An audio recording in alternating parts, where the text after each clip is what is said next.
South Korea's president declares the apocalypse as a zombie-infested meteor slams into Japan, unleashing a wave of flesh-eating horrors. As global chaos erupts and society crumbles into panic, one survivor stands ready, while everyone else loses their minds. He has got an otherworldly bunker locked and loaded, and he has been itching to wreck some undead monstrosities for years. Meet our hero Songho. He was once a legendary pro in Sura, the most brutal survival game ever developed. The difficulty was so soul-crushing that nearly the entire player base rage quit forever. Even his own squad betrayed him, vanishing into thin air and never logging back in. Left as a solo streamer, he conquered every nightmare monster alone, refining his survival instincts to absolute perfection. Eventually, he hung up his headset and wiped his channel, trading boss fights for life as a humble chef. While serving a cute regular, he jokingly shouts "status window," only to freeze as a real hologram flickers into existence. A glowing blue interface reveals his stats mirroring the elite power levels from his hardcore gaming days. But there is a twist: he has unlocked a broken new skill called Private Portal. When he activates it, a massive warp gate tears open, sending his mind reeling from the terrifying possibilities. If the game mechanics are real, then that world-ending asteroid is officially on a collision course with humanity. Scrolling frantically, he finds news of the approaching meteor, desperate to believe this is not the game becoming reality. Staring at the shimmering gateway, the crushing truth hits home. The asteroid and this portal are undeniable proof. Something has gone horribly wrong with the fabric of existence. He hesitates, questioning if he should cross over with zero gear, no allies, and not a single penny. After a moment of deep reflection, he grabs the closest weapon available, a kitchen ladle. He pokes the utensil through the rift to test the terrain, scooping up a handful of mysterious soil. Relieved, he realizes he has not spawned into a death trap labyrinth. It is a win for his first exploration. Still, he wonders if this gateway will just drop him somewhere random on Earth. After packing his survival gear, he steels his resolve and finally steps through the threshold. On the other side, he is greeted by a breathtaking, untouched wilderness devoid of any human civilization. The biting cold hits him instantly, and he notices his phone signal has completely vanished into thin air. He is stranded in a dead zone where nobody will ever find him. If he is stuck, he is absolutely cooked. Smartly, he uses a marker to tag a tree with a 0, ensuring he has a way back. He pushes deep into the woods, but the trek quickly begins to drain his energy. The forest feels infinite and empty. Just as he prays for some action, a pair of eyes lock onto him. A predator lunges from the shadows, nearly scaring the life out of our poor protagonist. It is just a majestic valley deer, not a zombie. Suddenly, the system identifies the beast, proving this is not Earth. This world is governed by game logic, confirming he has officially entered an entirely different dimension. The creature stares him down before vanishing into the brush. It is not like he expected a conversation anyway. Even Songho finds it bizarre how quickly the animal just dipped. He is lucky the deer was chill, but things will get lethal if he encounters aggressive predators. Rabid boars or monstrous monkeys would be a total nightmare. Oddly, that deer never existed in Sura. This realm is clearly following its own survival rules. He gets a strong gut feeling that this place is a pure test of survival. Drawing his blade, he marches forward, ready for whatever jump scare the forest throws next. He has been in denial about the apocalypse, but then he finally spots it.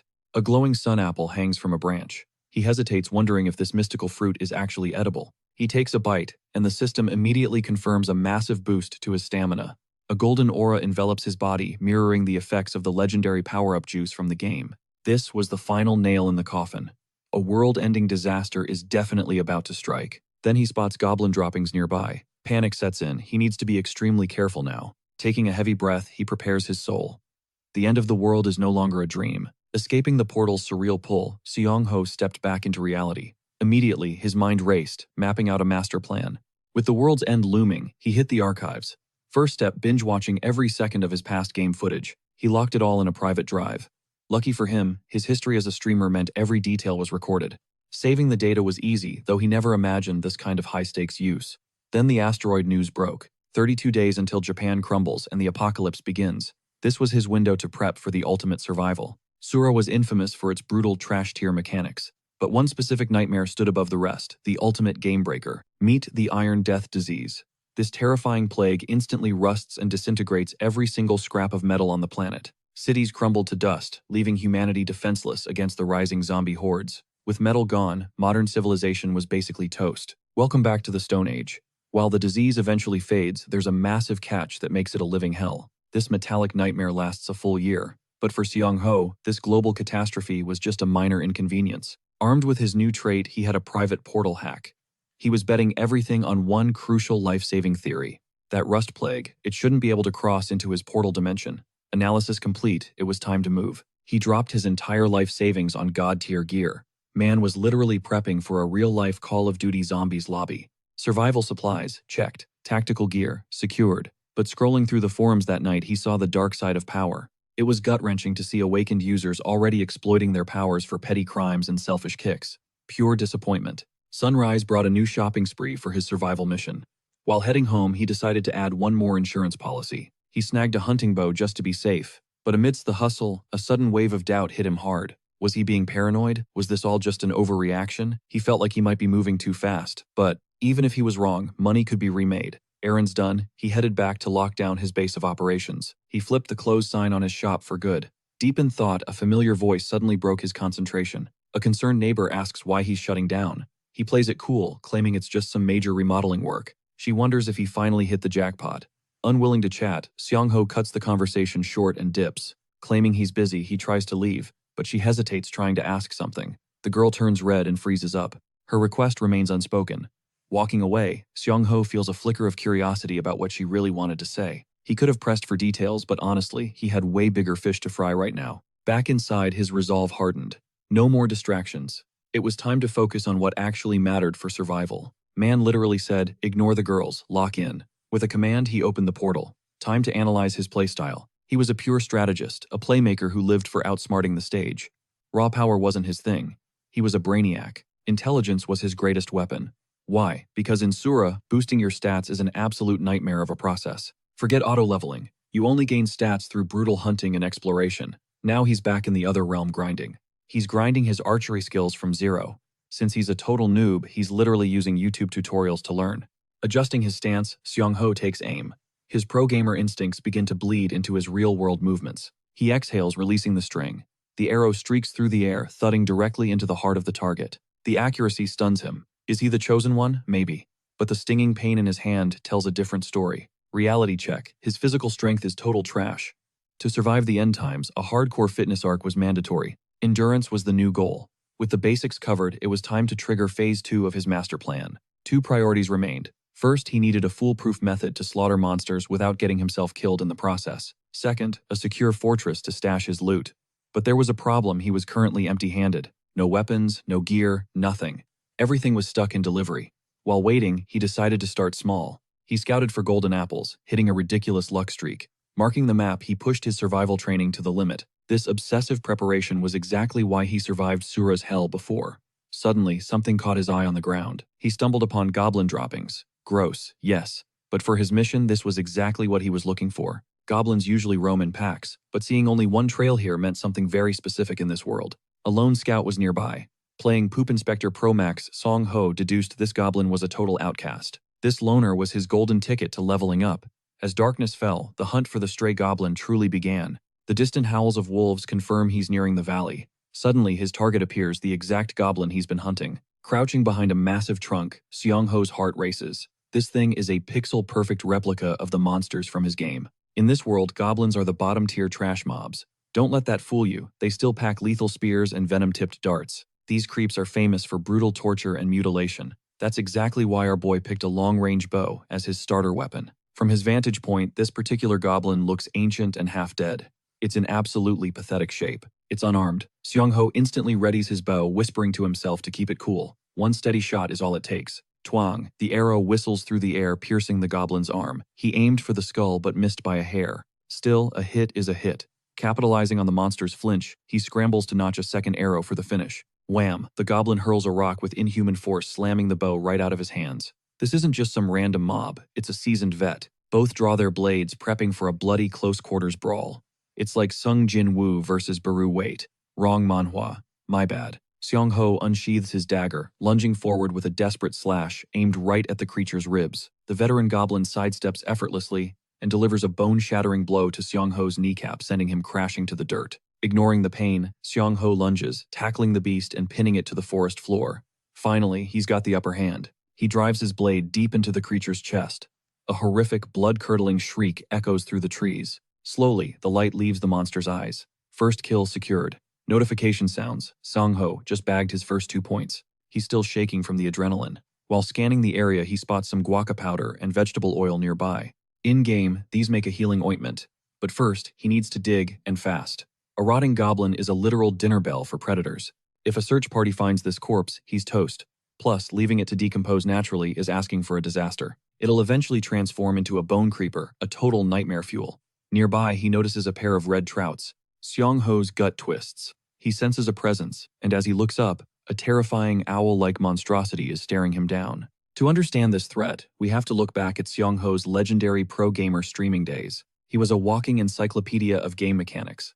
His chat would literally pay him just to explore the most dangerous zones. He'd mastered the lore on goblins and kobolds, but he always warned his viewers to avoid bone creepers at all costs. Yet two apex predators rule this forest, the savage werewolves and the dreaded owlbears. Owlbears are insanely territorial. Their presence actually maintains a twisted sense of balance in this monster-filled ecosystem. Thinking back to his fans brings a small smile to his face.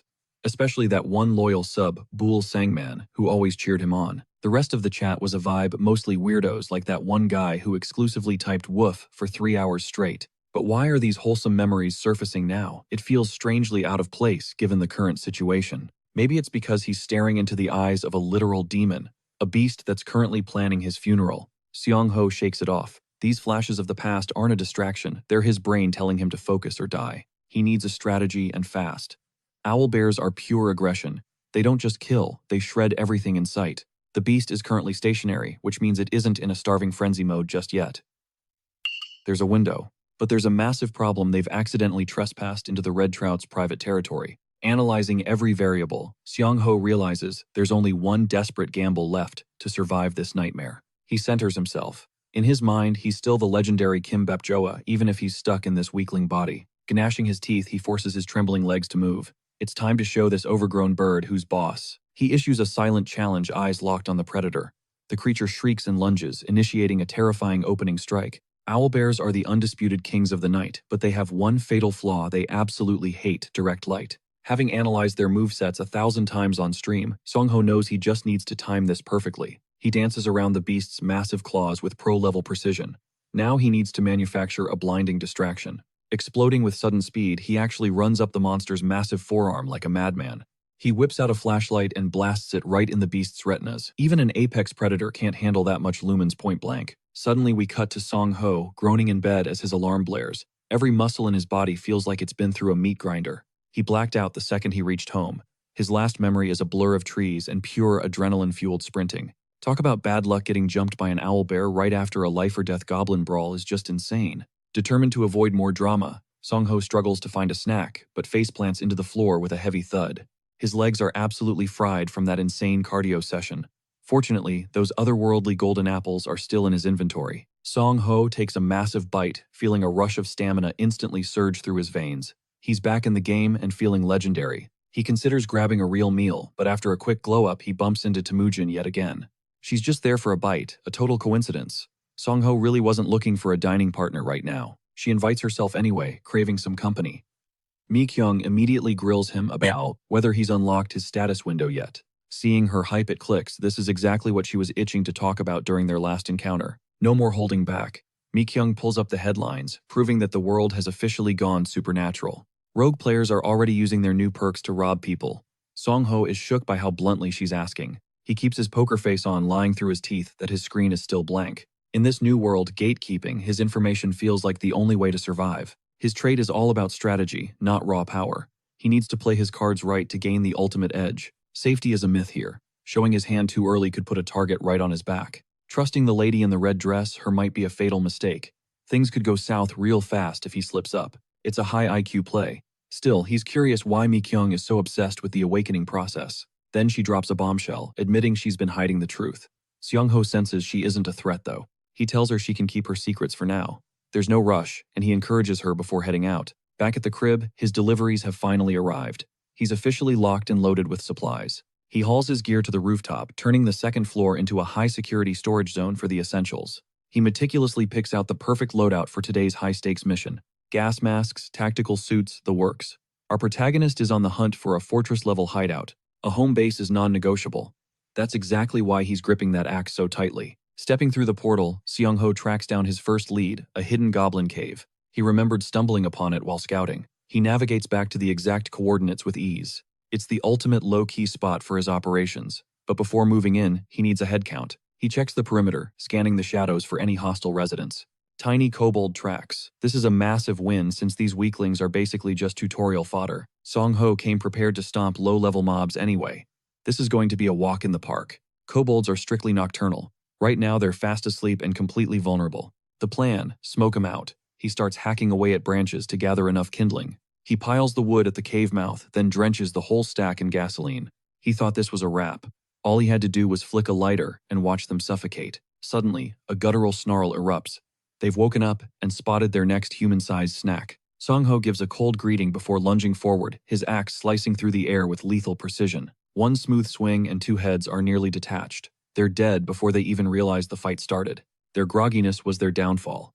The system pings level up +4 stat points in the bag. He tosses his lighter into the firewood. Thick, toxic fumes begin to billow into the dark cavern. In the Sura world, low-tier mobs can't handle modern tech. These fumes are their worst nightmare. Masked up, he waits. Sure, he could have roasted them, but this method makes the cleanup way easier. The sleeping kobolds snap awake in a panic, gasping for air as they scramble for the exit. They sprint right into his trap. He wanted them dazed and confused before the final execution.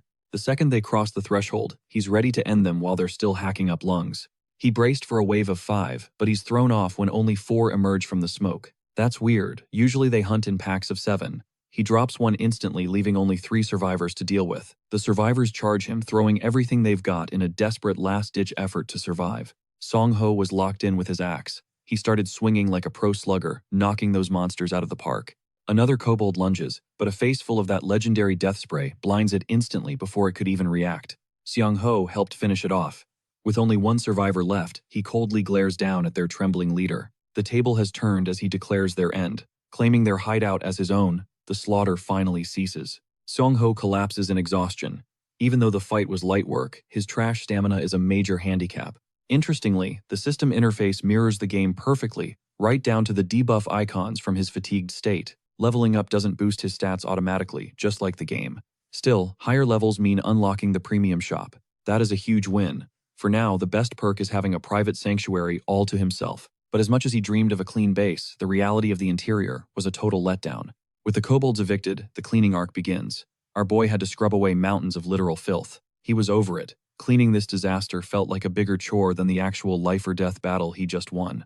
Songho cursed those nasty gremlins for living in a dumpster. At least he didn't have to watch his back anymore. With a secured base, he just hops back to his world, whenever it is time to take out the trash. It was a massive flex, but the cleanup still took forever. However, one discovery caught him off guard. Moving items between dimensions was surprisingly cracked. He set up a pipe on one side, and it functioned perfectly on the other, blowing his mind with how smooth the transition was. After hours of grinding, the place is finally sparkling. Next up, scrubbing bloodstains and pouring concrete to make storage easier. He starts plotting out the construction, weighing the pros of using mortar versus sandwich panels. This cave is actually a goldmine of luminous and ignition stones. Pure newbie loot in the game, but they are everywhere here. Songho finally has a reason to start a serious mining session. By the next day, our boy is running on fumes. The daily grind is hitting his body hard. His muscles are screaming, and checking his arm, he notices a few battle scars from the struggle. Looking at his loot from the other realm, Songho decides it is time to craft some medicine. The recipe is basic, just mix guaca, powder, and vegetables in an equal ratio. One quick stir and boom, a low-tier healing ointment thanks to his background as a professional chef. His cooking skills made the crafting a breeze. Applying the salve feels like a much-needed level up for his recovery. Still, the thought of having to mass-produce this stuff constantly is already giving him a headache. He considers focusing on his base stats, but the risk is insane. He is putting his life on the line, and dying before the actual apocalypse even starts would be a legendary fail. Songho isn't about that risky life, so he starts thinking about bringing a gun to the fight. Suddenly, it clicks. There is a hidden exploit he can use that is separate from the main game story. He knows the lore, but the real question is, will that background info hold up when the world ends? Clutching that knowledge, Songho locks in, praying for those specific backstory events to trigger. If they do, the rewards will be absolutely broken. With a new metastrat ready, he heads to the roof for supplies. Opening the portal, our boy starts yeeting bags through to the other side. After clearing the roof, he grabs a few more essentials and heads down to the first floor. He was about to haul some packages when that same girl appears out of nowhere. He is starting to think, she is getting way too comfortable. He gives it to her straight, leaving her looking pretty embarrassed. He claims he is just busy with home renovations, and she totally buys it. What really shocks her is that he missed his usual 3-month haircut appointment. Songho realizes she is right, and he definitely needs a clean cut before the next big raid. He drops everything and hits the shop. Looking like a Korean streamer, he tells her to buzz it all off for his new warrior arc. She is stunned but follows through. She can't help but notice how his shoulders have gotten noticeably broader. Honestly, what girl wouldn't notice that glow up? He just says he's been hitting the gym. While Mi-kyung keeps yapping about how the status windows feel just like a survival game. To be an awakener, you must have conquered the game once. Seong-ho plays it cool, nodding along like a clueless bystander. Yet curiosity bites as he probes for her intel source. Suddenly, a heavily tattooed thug storms into the salon. He's hunting for the latest leaks. Plot twist, our protagonist actually faced this loser in a past showdown. It was just a karaoke battle though. Seong-ho is fuming that this absolute clown is her primary contact. The blonde reveals that some mystery player wiped the streams to gatekeep all the valuable game secrets. Tension peaks when the thug brags about his plan to dox the legendary player's real-world coordinates. Intrigued, Seong-ho listens as In-hak name drops Kim Bob-joa, our hero's secret gaming alias. Talk about a messy situation. Now he knows there are literal bounty hunters tracking his every move. When In-hak aggressively recruits the lady, Seong-ho can't help but find the entire drama pathetic. He deleted those clips out of pure frustration, not profit. Seeking personal gain never even crossed his mind. This wannabe expert keeps yapping about things he doesn't understand, even insulting Seong-ho for abandoning the community. He has zero clue that his primary target is literally sitting right under his nose. Seeing such toxicity makes him question the community's mindset and whether he needs a total strategy shift. Finally snapping, he rises to confront In-hak, blasting him for interrupting his fresh haircut. In-hak attempts to act alpha, but Song-ho's death stare instantly pierces through the loudmouth's bravado. He barks an order for the punk to vanish. Terrified, the thug freezes and prepares to leave. The bully scurries out, while Mi-kyung sighs in relief, watching the chaotic situation finally simmer down. He requests her digits solely to protect her, fearing that idiot might actually put her in danger. Reborn with a model-tier glow-up, Song-ho returns home and dives straight into the online community forums. The discovery is jarring. The entire message board is drowning in toxic hate and venomous insults aimed at him. Amidst the sea of negativity, he eventually pinpoints In-hak's profile, buried in the comments. Surprisingly, this joker uses a cringe alias, even though his verified identity is fully exposed. The profile is a shrine of bitterness packed with anti-Song-ho rants. This guy is a dedicated professional hater. Seong-ho shuts down his PC, unbothered by the noise. His mental fortress remains completely unshaken. Though slightly let down, an eerie tranquility washes over him as he summons the portal once more. For 48 hours, he grinds on his base, mastering construction and mining with his trusty pickaxe. He carefully layers and smooths the wet mortar, patiently waiting for each section to solidify. Gazing at the desolate moon, he decides it's time to strike back against the cruelty he's faced. He isn't playing the hero or seeking a grand destiny. He just wants to survive on his terms. Total survival is the only mission. As long as he's the last one standing, nothing else matters. Suddenly, a bone creeper rattles toward him, shattering his resolve and sending a jolt of pure terror. Already on edge, Song-ho vents his boiling rage onto this new skeletal target. A massive blast erupts, swallowing the world in fire. When he regains consciousness, his body is battered. Disoriented, his memories fuzzy. The terrifying image of the exploding bone creeper finally flashes back. It's a miracle he's still breathing after taking a point-blank detonation straight to the face. He saw it coming. The moment that creature appeared, Seong-ho sensed the imminent, lethal explosion. He scrambled for safety, but the shockwave slammed into him with bone-shattering force, knocking him cold. Survival came at a price. His right side is now peppered with agonizing needle-sharp bone shards. Summoning his fading strength, he checks his status window, only to find his attributes significantly drained. Despite his critical condition, the system grants him experience points for annihilating that monstrosity. A deafening migraine throbs in his skull. With his last bit of mana, he struggles to stay conscious. He forces the portal open and collapses through, immediately beginning the task of patching himself up. He has to dig out the jagged bone fragments manually.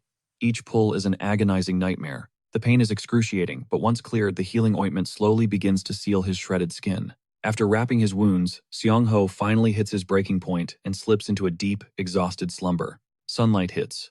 Another day, another brush with death for our boy. First priority, check the damage. He summons the holographic status window. System confirms he is stable. But how did that skeletal freak track him? This forest is a massive labyrinth. Monsters could be lurking anywhere. Panic sets in. He needs to crank up his perception and detection stats. In this brutal world, leveling up stats requires precious points. You grind for those through blood and exploration or high-tier loot. Problem is, survival life is a death simulator with insane difficulty. Even basic gear requires slaying monsters way above your pay grade. It is a literal hellscape just to get a blade or unlock skills. High-rank bosses drop the goods, but compatibility is always a gamble. Seong-ho hunts for a loophole. Revisiting the game's deep lore, these events happened before the asteroids turned Earth into a wasteland. If he is fast, he can snag legendary items before the apocalypse. It is a wild theory, but a solid one. Time for a hunt. He spends hours deep diving into records pinpointing 3 legendary quest zones: the Russian vessel, the Hobgoblin Lair, and the infamous Jerry Mountain Orc. Intel says the orc spawns on the 26th. He moves by the 25th. He is prepping when his phone buzzes. It is Min Kyung calling. Midnight at a quiet cafe. She eyes him, worried about his health. Long sleeves in this heat, sus. She is way sharper than expected. She thinks he is traumatized by the shop fight, not hiding scars. He plays it cool. She sighs in relief, admitting she was terrified. He warns her about a local thug with a modified tow truck. The guy is a total bottom feeder. Min Kyung is genuinely shook. He tells her to ghost the creep, then asks why she called. She leans in, whispering a bombshell she is actually an awakened. Why leak such a dangerous secret? He fakes jealousy to stay casual. She feels guilty for the flex, but he brushes it off. Meeting over, he is stoked to have an ally he can trust. Leaving a breadcrumb, he mentions his research into the survival life game. Back home, he realizes finding a genuine soul is a miracle. Time to gear up. He buys drones and a rental car. He crashes for the night. Morning comes with a brand new mission. At dawn, he is back crafting specialized orc-slaying explosives at base. One wrong move and these ignition stones go boom. Precision is everything. He grinds down blinding luminous stones into a potent tactical powder. Next, he brews a deadly cocktail of sugar, fuel, and solvents. He adds a hardening agent. Thanks to his dimensional gate, storage is effortless. He secures his luggage, finalizing his loadout for the high-stakes journey. He loads the rental car and guns it toward Jerry Mountain. He hits the campground parking lot just before the clock strikes 12. With his gear locked and loaded, he runs mental combat sims. Midnight sharp. The search begins. 2 hours later, the rain pours. A thick mist swallows the forest.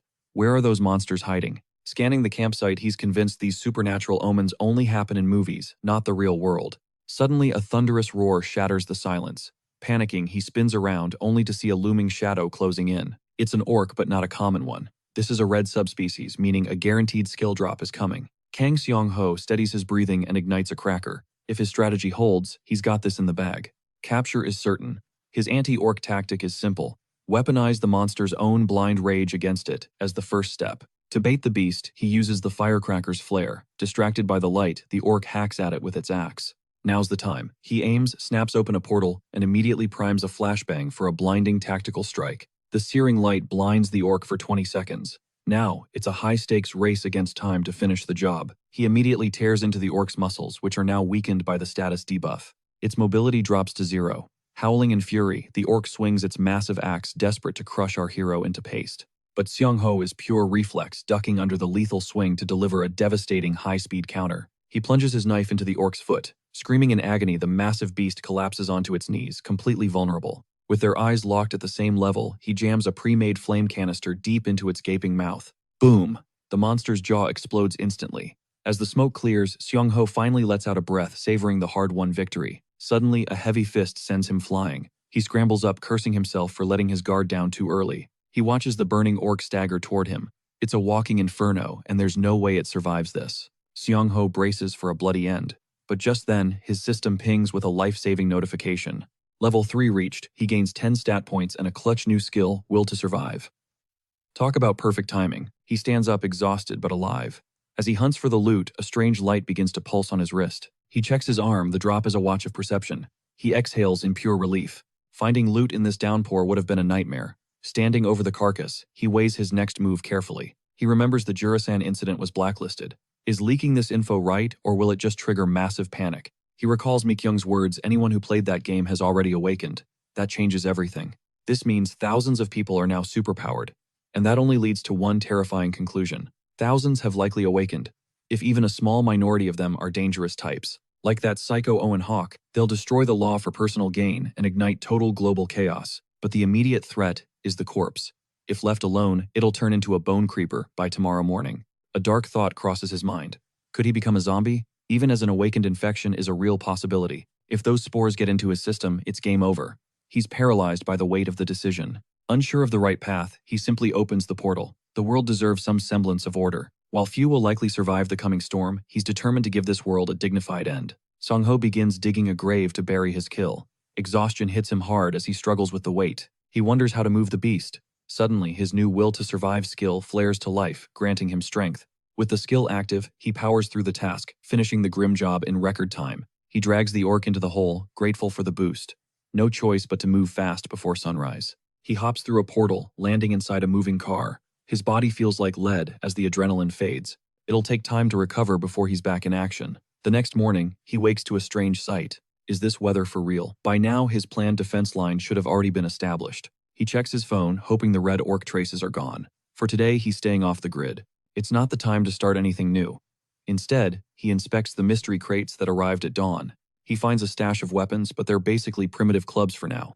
Some essential gear is definitely missing. A note explains that his illegal orders were seized at customs. Great, just what he needed. As he sorts through the gear, another van pulls up. He shouts for the driver to leave the package. A knock sounds at the door. Annoyed that the driver ignored him, he repeats his instruction and opens up. But it wasn't the delivery guy. Standing there was someone he never expected to see at his front gate. It was Mi Kyung. Standing there, she explains, it's been ages and she needs to drop some heavy news. Clutching a bag of takeout, she casually asks if he's down for some rabaki.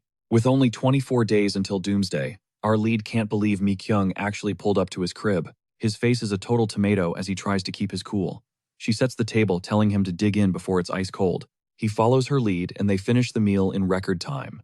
Then he finally asks what's really on her mind. She cuts the fluff, revealing she has major intel on Ciola, since he mentioned he was digging into her. Honestly, that's not what he expected. He low-key thought she was here to ask him out, but he shakes it off, realizing that strategizing for the end of the world is the smarter move right now. In a crisis, you need a solid squad. While she clears the trash, our guy starts prepping his next play. He fires up his PC and admits he's already awakened. Better she hears it from him than finding out the hard way. He breaks down the metal death plague, explaining why running in packs of more than 6 is a death sentence. That many people make you a neon sign for zombies. Sharp perception is the only way to stay alive. This makes it the ultimate survival stat. In this world, the only win condition is staying upright. Just as he's hitting his stride, she cuts him off to mention Oh Jin Hyuk's gossip about Kim Gaebae's bad rep. Why is he gatekeeping all the info? Our hero doesn't have a clue, so he lets her take a shot at it. She figures everyone's got their own agenda. That's when he mentions he ghosted the guy's recruitment offer. She's baffled by the rejection, so he whips out his phone to show her the receipts. It's a voice note about snatching a girl just because she's acting distant. Hearing that trash talk makes his blood boil. He turns to Mi Kyung, warning her about what happens when society finally collapses. People show their true, ugly colors. He tells her to trust nobody, but she catches him off guard with a proposal. She wants to party up. Our guy clenches his jaw, unable to give her a straight answer just yet. He's grinding for level 10 to unlock the shop before the tutorial, but Ciola creates a massive roadblock. The system scales monster ranks based on the player's level, making things incredibly risky. If she tags along, she's basically signing her own death warrant. He lets out a tense, nervous laugh. He asks what she'd do if he turned into a walker. She smirks, using her trait to instantly blink across the room. She flexes her blink skill, joking she'll just dodge him if he gets bitey. He's floored by her hidden talent. He warns her to keep that trump card hidden, but she just smiles, saying she trusts him. They'd be a lethal duo, assuming they don't turn into brain eaters first. Later, he's out by the trees, amazed at how easy it was to build fences. Step 1 was driving the support posts deep. Next, he strung up the barbed wire and locked everything down. He caps it off by rigging infrared sensors. Looking at his handiwork, the perimeter finally feels secure. He's feeling himself, hoping he bagged at least one dexterity point for the effort. Then Songho heads back. He finishes the masonry for his defensive wall, before starting the heavy lifting with the supply crates. After moving the last of the boxes, a sudden chill hits him. He sneezes the cold, biting at his skin. He realizes the shift will bring a brutal winter. He needs to winterize his shelter before things get ugly. Staring at the cave entrance, he decides a real gate is mandatory. A simple curtain won't keep the monsters out. The to-do list just keeps growing. Later, he hits up a woodworking shop to source materials and custom gear. On the trek back, he scouts targets to hit during that crucial 5-hour window before the plague goes viral. While mapping his route, he's intercepted by Hyung-jun, a face he hasn't seen in forever. The guy's a divorced gym owner with a young kid, and he looks like he's carrying the weight of the world. Hyung-jun isn't one for small talk, but he definitely notices our boy's massive physical glow-up. When asked what's wrong, the gym owner sighs, making it pretty obvious he's hit a breaking point. He's spiraling because the world is literally ending. The protagonist is shocked the news reached him too. Hyung asks if he's a believer. He was a skeptic too, right up until his buddy started literally levitating. Playing it cool, our hero lies about being a normie, making the gym guy sigh since he's unawakened too. Now, his superpowered friend is heading to the TV station for a payday. The gym owner motions for him to sit. A chilling realization hits him: the secret of the awakened is about to go global. Hyung quickly pivots to a viral incident: the insane shootout in Uido. Songho is blindsided because he skipped the morning news, so his buddy tells him to check headlines immediately. But wait, the post vanishes instantly. The media is being gagged, and Hyung drops some massive follow-up intel. They're spinning a lie to bury the truth, claiming the gunman was just some random military deserter. Now the crime scene is a total dead zone, strictly for military and police only. Suddenly, our guy bolts upright. He bluffs an excuse and sprints away. Back at his place, he connects the dots. The shooting started after that orc chaos. It reeks of a conspiracy. The government's suspicious reaction makes it clear they're definitely hiding something big. He fires up his PC and clicks a file. He's stunned. Why do so many people know the exact timing of the precursor phenomenon? He neutralized the orc, yet the shooting happened simultaneously. As his mind races, a dark theory begins to form. What if a whistleblower leaked intel to the government, triggering this secret mobilization way ahead of schedule? Ever since the first sign, they've stayed in the shadows, likely because they lack the raw power to fight in the open. He's not sure who, but someone is definitely pulling the government's strings. Songho desperately wonders who the puppet master is. After some digging, he narrows it down to 3 veteran players. He eventually crosses the original game creators off his list. If the game is bleeding into reality, the ones who built it are almost certainly the ultimate villains in this nightmare. If the government was backing these villains, they'd never have let him slay that orc. He begins sketching 3 potential suspects. These are his prime suspects. Is survivor number 1 the real culprit? He questions if his logic actually holds up. He decides against handing this intel to the authorities just yet. Leaning back, he contemplates his next move. He wonders if survivor number 1 is the man he knew missing his old veteran crew. For now, he'll choose to trust them. Besides, leaking the truth wouldn't stop the inevitable catastrophe heading their way. The disaster is looming, so he stays quiet. 48 hours later, his reinforced door is set, and the pantry is stocked. Phase 1 of the bunker is complete. He installs 2 logistics trays before starting to drill through the concrete, but the space is tighter than expected. With the waterproofing finished, he continues grinding on the renovations piece by piece. He shrugs it off, trusting the process as he officially kicks off Phase 2 of his survival plan. Now comes a critical mission, aerial scouting. He deploys his drone to start mapping the surrounding terrain. Donning his VR headset, he pilots the drone from the shelter's center point and begins exploring the uncharted wild. The drone reveals frozen wastes to the northwest and a southern ocean monster-free and teeming with easy food. He plans to set fish traps immediately. Next, he scouts the nearby valley to analyze the local ecosystem. Suddenly, he spots the owlbear's grave, but the body is gone. Did some massive beast dig it up for a snack? He stays cautious. The area is littered with various tracks, and most of them clearly belong to orcs. This is incredibly sus. He calculates the distance. That valley is only 1.5 kilometers from his front door. His safe house is way more exposed than he thought.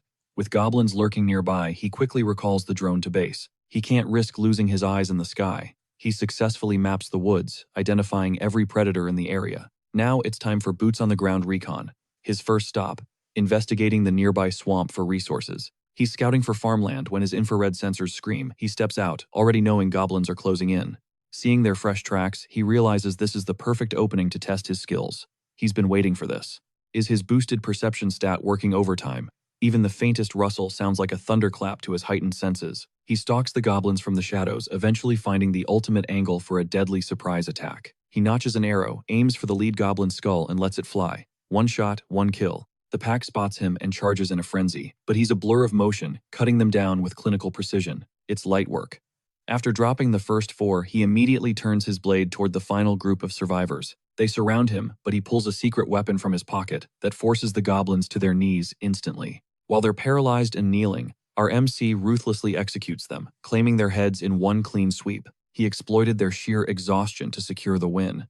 Honestly, even he's shocked that his gamble actually paid off. Only 21 days remain until the world ends. As he digs deeper into the earth, exhaustion finally starts to set in. Out of nowhere, his passive ability procs flooding his veins with surging energy. Turns out this skill isn't trash tier after all. Once the gruesome task of burying those goblin carcasses is over, he shifts his focus to the mountain of loot. He snags the guaca fruit, first a clutch find for stamina recovery. Among the spoils, there is also an insane amount of vegetable oil. Could there be a farm nearby? To find out, he starts looting the goblin leader's personal pouch. His eyes widen as he pulls out a tiny, vibrant blue toad, very much alive. The unusual color raises some major red flags. Why keep it alive? Suddenly, a pungent odor hits him and he instantly clocks it. This thing is a walking paralysis toxin factory. Realizing it is the source of the goblin's venom, he decides right then he is keeping this toxic little guy as a pet. It is weirdly adorable, but more importantly, farming its venom means he can finally build up his own poison-resistant stats. Microdosing this toxin will make future hunts a breeze once his body adapts to the paralytic effect. He dubs the little guy Jodok. As he plans out a heavy feeding schedule system, notifications regarding his new companion start popping up. Now that Jodok is officially his, he wonders if this is one of those hidden Easter eggs hidden in reality. His mind races overcalculating every possibility before he heads out and cracks open the dimensional gate to explore. He teleports back and forth, grinding through the logistics until his inventory and base are perfectly optimized for the next phase. Scouting the perimeter, he discovers a freshwater spring, a vital resource he somehow missed during his earlier drone recon. After a quick check, he confirms it is just pure, safe water. No traps or toxic pollutants lurking in the stream. Score. Right next to his shelter is a hidden grove featuring a guaca tree and a patch of vegetable oil buds. He harvests a massive haul of fruits and buds before carving markers into the trees to ensure he never loses his way. Navigating back to his apartment, he immediately tends to Jodok, giving his venomous little buddy a much-needed meal. For now, the second-floor apartment is Jodok's nursery. Leaving the little guy alone in the hideout is way too risky. Jodok wouldn't survive on his own. Plus, he has a massive to-do list, including the grueling process of crafting specialized healing ointments. He ends up with a massive surplus of meds. Giving it to Mi-kyung feels way too suspicious right now. Since she is an awakener, she might ask too many questions, so he heads to Hyung's place to share the wealth over protein shakes. When he hands over the ointment, Hyung is visibly confused. He just plays it off like he accidentally over-ordered some supplies. He claims it is top tier for healing wounds. Hyung jokes about him starting a side hustle in sales, but he quickly shuts it down. Hyung is hyped for the meds and the Sura intel, but our protagonist is focused on something much more urgent. He thanks Hyung for the heads up on the shooting incident, but notices the gym has gone eerily silent. Hyung explains that after the streamer leaked that classified info, everyone scrambled to brainstorm their next survival strategies. They are planning to fortify this place, but he warns Hyung that a large group is just a giant target for monsters. Hyung is too loyal to ditch his crew. Shifting the focus, he asks Songho what his own game plan is for the future. He brushes the question aside, but a sudden piercing scream echoes, and Songho recognizes that voice immediately. Looking down, he spots Mi-kyung collapsed on the asphalt. They both sprint toward her, hearts racing as they assess the situation. She was jumped, but the assailant was like a ghost. Without a second thought, Hyung charges outside to hunt the attacker down. Hyung ignores his warnings and scours the area. Meanwhile, he stays glued to Mi-kyung's side to ensure her safety. She describes the world suddenly fading to black, leaving her completely blindsided by the invisible strike. A cold shiver runs down his spine as the terrifying reality sets in. He desperately tells her to keep her guard up. He warns her to use Blink the moment things feel off, because the players have finally made their move. He promises to send a self-defense kit soon. With only 20 days left until the world ends, there is zero room for error. Remember that old meme, if you have got a squad of 5, at least one of them is guaranteed to be useless. Trolls are a plague everywhere but in Sura. They are an absolute nightmare despite the developers' attempts to patch things. Reports are filed, but these toxic players always slip through the cracks, pretending to be normal teammates before striking from within. They bait unsuspecting parties into high-level monster zones, laughing as the entire team gets brutally wiped out. These snakes lure in newbies with fake kindness, only to backstab them for their loot. Their cruelty knows no bounds. By inciting civil war among players, they tanked the game's reputation in a single year, leaving only a few survivors. Since Songho's squad already neutralized the local trolls, he starts questioning why he is even dwelling on this dark history. He tallies up his findings since the Uedo massacre. The fractured Awakener factions have finally started to merge into one. These guys aren't just leaking info, they're plotting. He suddenly cuts his words short. Discovering his contents being bootlegged, Songho dives deeper into the forums. Turns out his teammate Doaji Sem is a total troll. He freezes. A thumbnail pops up. Doaji Sem is clout chasing, claiming Kim Bap-jo carried his entire squad. Is this troll using deep fakes to bait the masses? Songho's mind races as the plot thickens. He ironically applauds the troll's galaxy brain move. Time to lock in. He stretches, ready to grind his stats even harder. To handle these snakes, our MC spends the next 13 days obsessively mastering every weapon he can get. He binges hardcore survival tutorials for real-world combat. Meanwhile, the clock is ticking down toward the inevitable chaos. He analyzes monster nest raids, noticing a massive flaw. Most strategies completely ignore the deadly threat of wire disease. After 2 weeks of hellish training, Songho is finally ready to pick his ultimate signature weapon. He needs a tool that slaughters monsters, crushes humans, and survives the terrifying wire disease outbreak. Rummaging through his gear, he pulls out a war club, a slingshot, clay pellets, and a primitive stone axe. None of them feel right. Still, he starts with the slingshot, testing if its utility outweighs its lack of punch. It's versatile, sure, but these clay pellets hit like wet paper, totally useless for high-stakes survival. Next item, he grips the Indian war club. If wire disease is the new reality, he needs something that hits heavy. Fact, to kill a zombie, you must pulverize the spores inside its brain. Nothing does that better than blunt force. His master plan, reach level 10 and unlock a legendary blunt-type weapon. This club is just the beginning, the Ebony Wood Club. He needs to max out his proficiency now, or that beastly weapon will be useless. But will this club stop a human threat? In a world of psychics, a simple wooden stick feels risky. Taking down an awakened psychic with just a club, that's a total death wish in this brutal survival game. Murder yields 50 points. The system is literally begging players to turn into predators and hunt each other down. Becoming a murderer carries penalties, but in this hellscape, many will sacrifice their humanity for those sweet points. They'll kill for a slight edge. With a savage swing, Songho obliterates a training dummy, pure destruction. He'll dodge those PK-hungry psychos for now. First, he needs to farm enough skills to become untouchable. Drenched in sweat, our hero catches his breath. His next move, stripping this entire store for every scrap of loot. Suddenly, he freezes. A low haunting howl echoes through the air. Something dangerous is lurking nearby. Is there a wounded beast near his base? Songho investigates and finds a massive wolf, a true apex predator. It's big enough to ride. The system identifies it as a gray wolf, but something is terribly wrong here. It's not breathing. Is this a lone stray, or did it crawl here after a brutal encounter? As he leans in to inspect the wounds, the shadows move. Suddenly, a blur of fur strikes him from behind. A tiny pup slams into his back. The realization hits him this dead beast was the little guy's mother. The pup stands defiantly guarding its mother's corpse. Songho can't bring himself to use force on it. He can't just leave them. Grabbing a shovel, our hero decides to give the fallen mother a proper burial. He digs deep.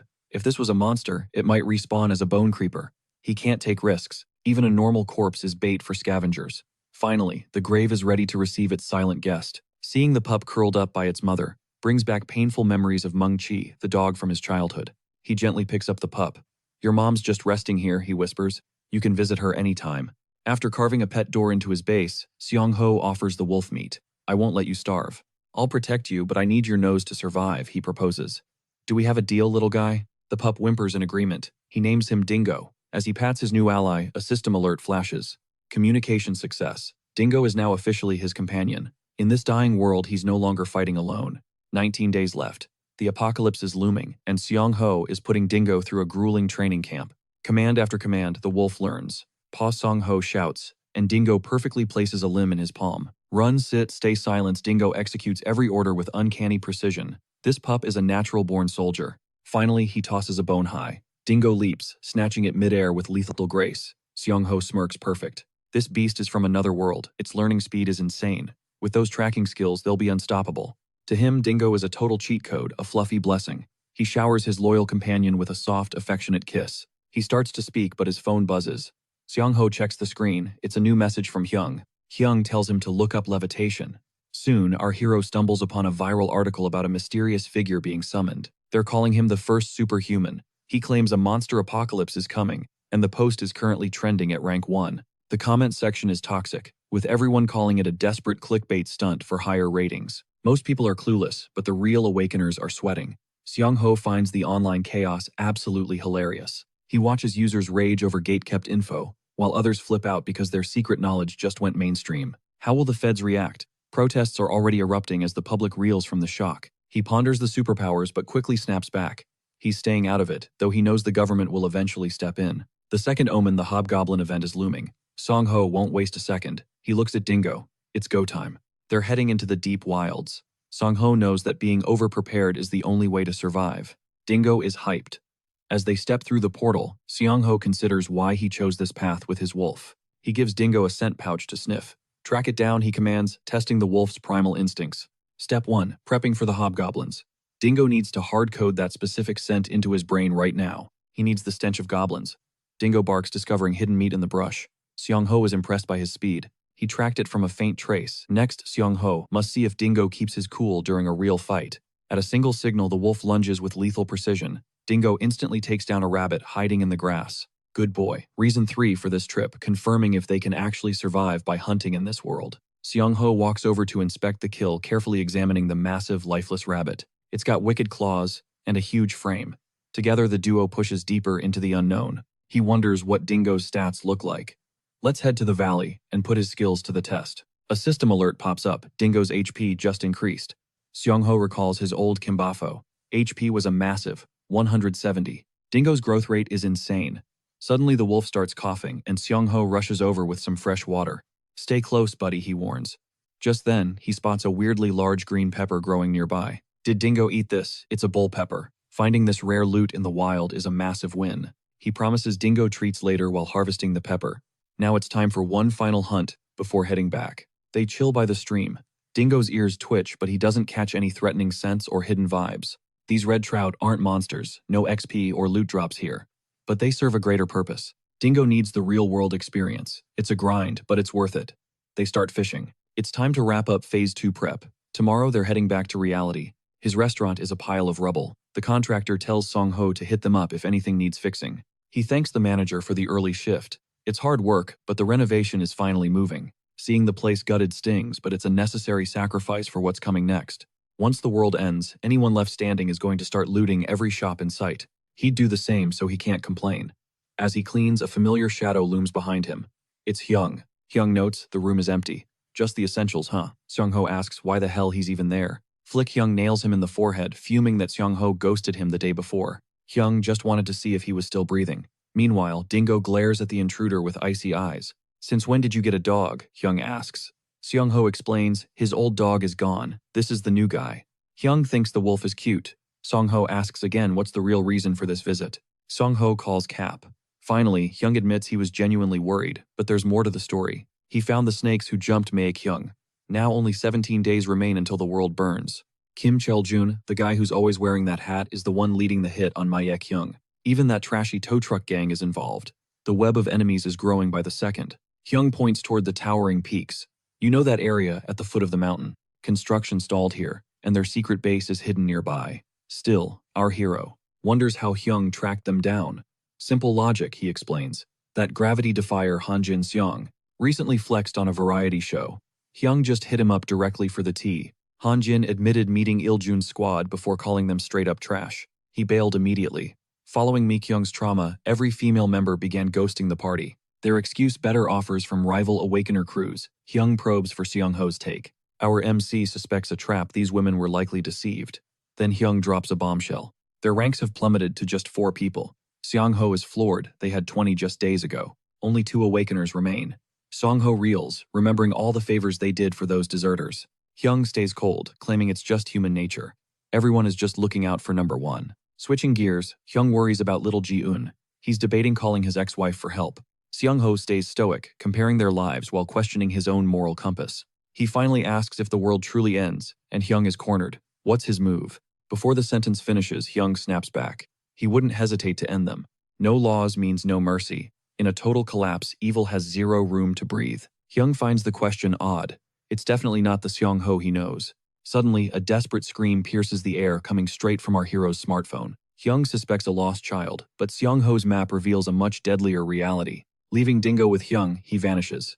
Elsewhere, Mi-kyung is cornered by hunters. She sent a frantic SOS. The enforcer, On-in, sneers demanding she surrender immediately. Perched on a roof's edge, Mi-kyung screams her refusal. They won't stop hunting her.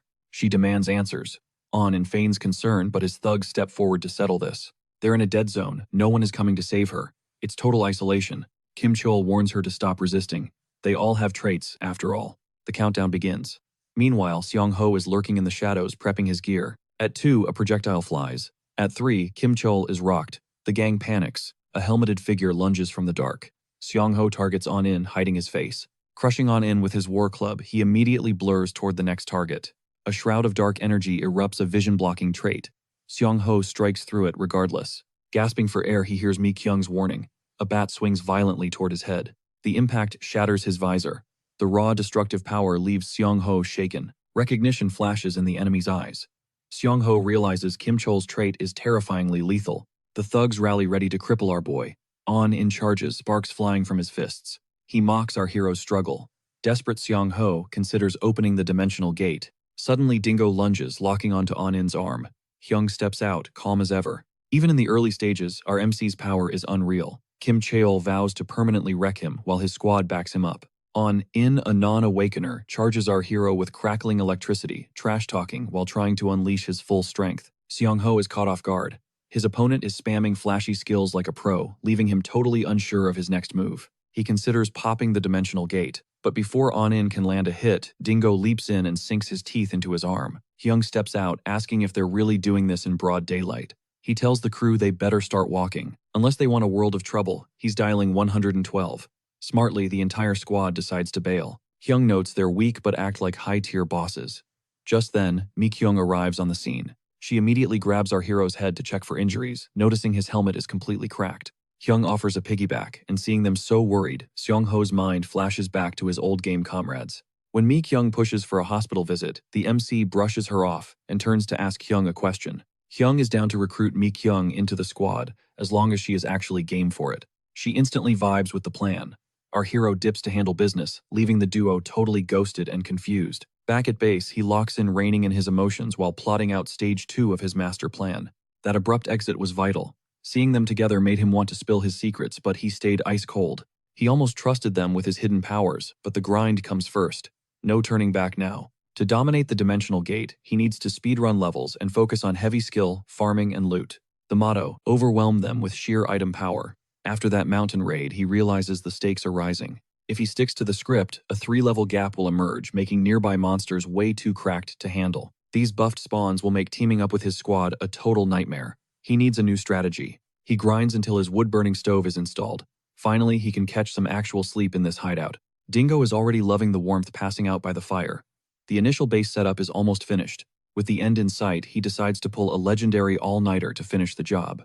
Just 16 days remain until the world ends. On the news anchors report on that massive asteroid. The HSA claims Yeonjambi has reached the solar system's midpoint, and they are tracking its every move. Jupiter's gravity literally ripped the meteorite in two. Now, 2 fragments are hurtling through the void. Expert Thomas Chandler insists these shards Alpha and Beta will not even graze Earth. He is dead wrong. Seong-ho remembers the truth. 5 days before the apocalypse, Yeonjambi Beta makes planetfall. It will strike near a Russian vessel, sending a colossal tsunami surging toward Gamcheon port. That is how the zombie plague first infiltrates Korea.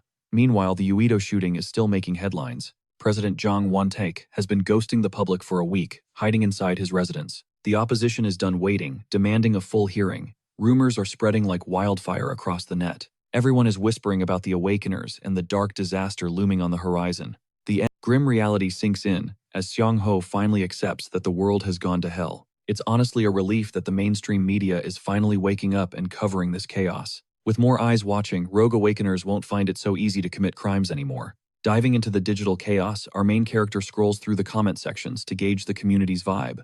The threads are overflowing with heated debates until a familiar username catches his eye, My Dream. Could this veteran player still be active? My Dream was legendary for being the ultimate beginner's guide.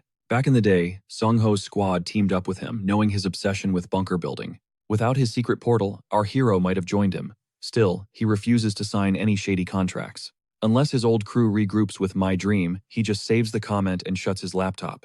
The mission is clear: expand the fortress. By dawn, Seong-ho stands before his base, looking like a zombie. 2 days without sleep is rough, but seeing the reinforced exterior gives him a massive second wind. Now it's all about the grid. He dives into the complex wiring needed to harness that solar energy. It's a tedious process, but the moment he plugs in his phone, the charging icon pops up. Success. He lets out a victory shout. The absolute foundation for surviving the apocalypse is officially set. A massive wave of dopamine hits his brain. Just yesterday, his scavenging run actually paid off. He scored luminous stones and a rare mineral called emeris, something way sharper and tougher than obsidian. It's currently useless, but better to have it than not. LED lighting is definitely his next big project. Before he can organize the basement rations, Dingo's aggressive barking shatters the silence. Something is very wrong. Seong-ho sprints outside only to find Dingo cornered by Mane Wolves, vicious monsters he has only heard of. These high-altitude predators shouldn't be here. Seeing Dingo's pure rage, our hero realizes the truth. These are the beasts that slaughtered Dingo's mother. He tries to restrain his companion, but tension peaks. Fighting a whole pack solo is suicide. Reaching for a better weapon means turning his back, a fatal mistake. One wrong move, and it is game over. He decides to take down the Alpha to break them. The pack is hyper-cautious, eyes locked on their leader. They won't strike unless the Alpha gives the signal. Can they coordinate? Maybe. But he notices something crucial: their sense of smell is their greatest weakness. Luckily, he is packing pepper spray. One blast to the Alpha's face should send these mutts packing. Cold sweat pours down as he calculates the lethal risk. He has to time this perfectly. He needs a distraction to land a clean hit. Suddenly, a crazy but logical plan forms. Determined to protect the home he built from scratch, Seong-ho readies himself for a desperate gamble. He hurls a knife as bait. The alpha dodges and lunges exactly like our hero predicted. Songho rips open a portal, blinding the beast with spray before burying a blade in its eye. Defeated, the pack retreats into the shadows. Songho collapses, barely escaping the Reaper. Dingo nuzzles him. He gently strokes Dingo's head, whispering a solemn vow to finish what they started and avenge her. Only 15 days remain until total annihilation. With the basement organized, Songho heads back into town. 68 hours without shut-eye has him hallucinating. He hits the hardware store and pharmacy for supplies. The wolf encounter drained his last bit of stamina. Honestly, he knows he just got incredibly lucky. If those were werewolves instead of Maine wolves, he would have been turned into literal mincemeat. He realizes he is slipping, focusing too much on immediate threats while ignoring the bigger variables. To survive the coming storm, he needs more land and a much more formidable fortress. Drone footage confirms his suspicions. The surrounding area is ripe for expansion. Young-jin spots him from a distance, while Songho is busy plotting his new farming layout. Once the second defense perimeter is up, he will need Bluetooth beacons to boost his signal range. His friend's shouting finally snaps him back to reality. What is he even doing here anyway? Songho keeps it brief, claiming he is just out to grab some essential survival gear. Young-jin assumes he is looking for weapons, a weird guess, but then again nothing is normal anymore. Outside the hardware store, Kyung-jun reveals he's not the shopper. It's actually this total baddie, a new elite squad member. Songho realizes his buddy just stumbled onto her. He's stopping her weapon spree, but she's stubbornly refusing. Better just hand over my survival guide. She isn't buying it. Pure icy glare. Ta Okbaki restaurant owner. Is that actually you? Confirmed. She's stunned by his cold, lethal glow-up. Not offended, she hands him her business card instead. Meet Dr. Jo Soo-young. Brains and beauty combined. Game Basics 101. Crash Course Doctor. Science can't explain this mindless game. Brain-dead mechanics. But Soo-young senses a secret. You're an awakener, aren't you? Exposed. Too sharp. Your explanations are way too vivid. No rookie. But she drops it. Thanks, bro.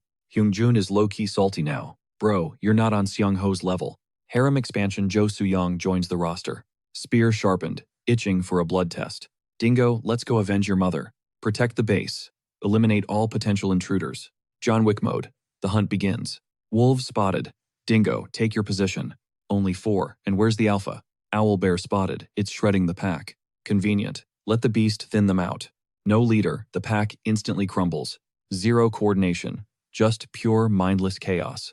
Hunt time. One wolf lunges forward. Webbed. The beast becomes a helpless puppy. Whimpering. No mercy. Spear through the heart. Target secured. 3 more points banked. Hyper-aggressive. They're locking onto my scent. Pincer attack. Ambushed from the side. Bug spray. Flanked on both sides. Gutted. A sneak attack comes from behind. Dingo tackle 3 more points. Easy. I am the danger here, puppies. Level 5. Special trait. Evolution unlocked. Invisible gate. Absolute stealth mode active. Remote hearing. Projection skills are live. Peekaboo. I see through my walls. Total transparency. My secret is safe. Finally, Songho can breathe easy.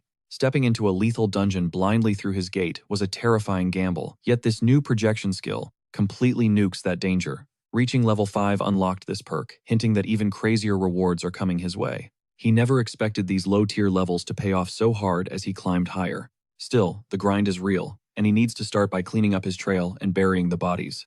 48 hours after wiping out the wolves, Seongho is checking off his massive to-do list. Step 1. Scouting the other world. He deploys his drone, mapping out everything within a 1-kilometer radius. He spots plenty of harmless wildlife, but luckily, not a single goblin or kobold has crawled into sight yet. The zone is monster-free. Now Songho targets the goblin hive located 30 kilometers out. A nest that big likely houses hobgoblins, meaning a full-on raid will be a total nightmare to clear. Feeling secure for now, Songho decides it is time to expand. He goes full-on Chainsaw Man mode.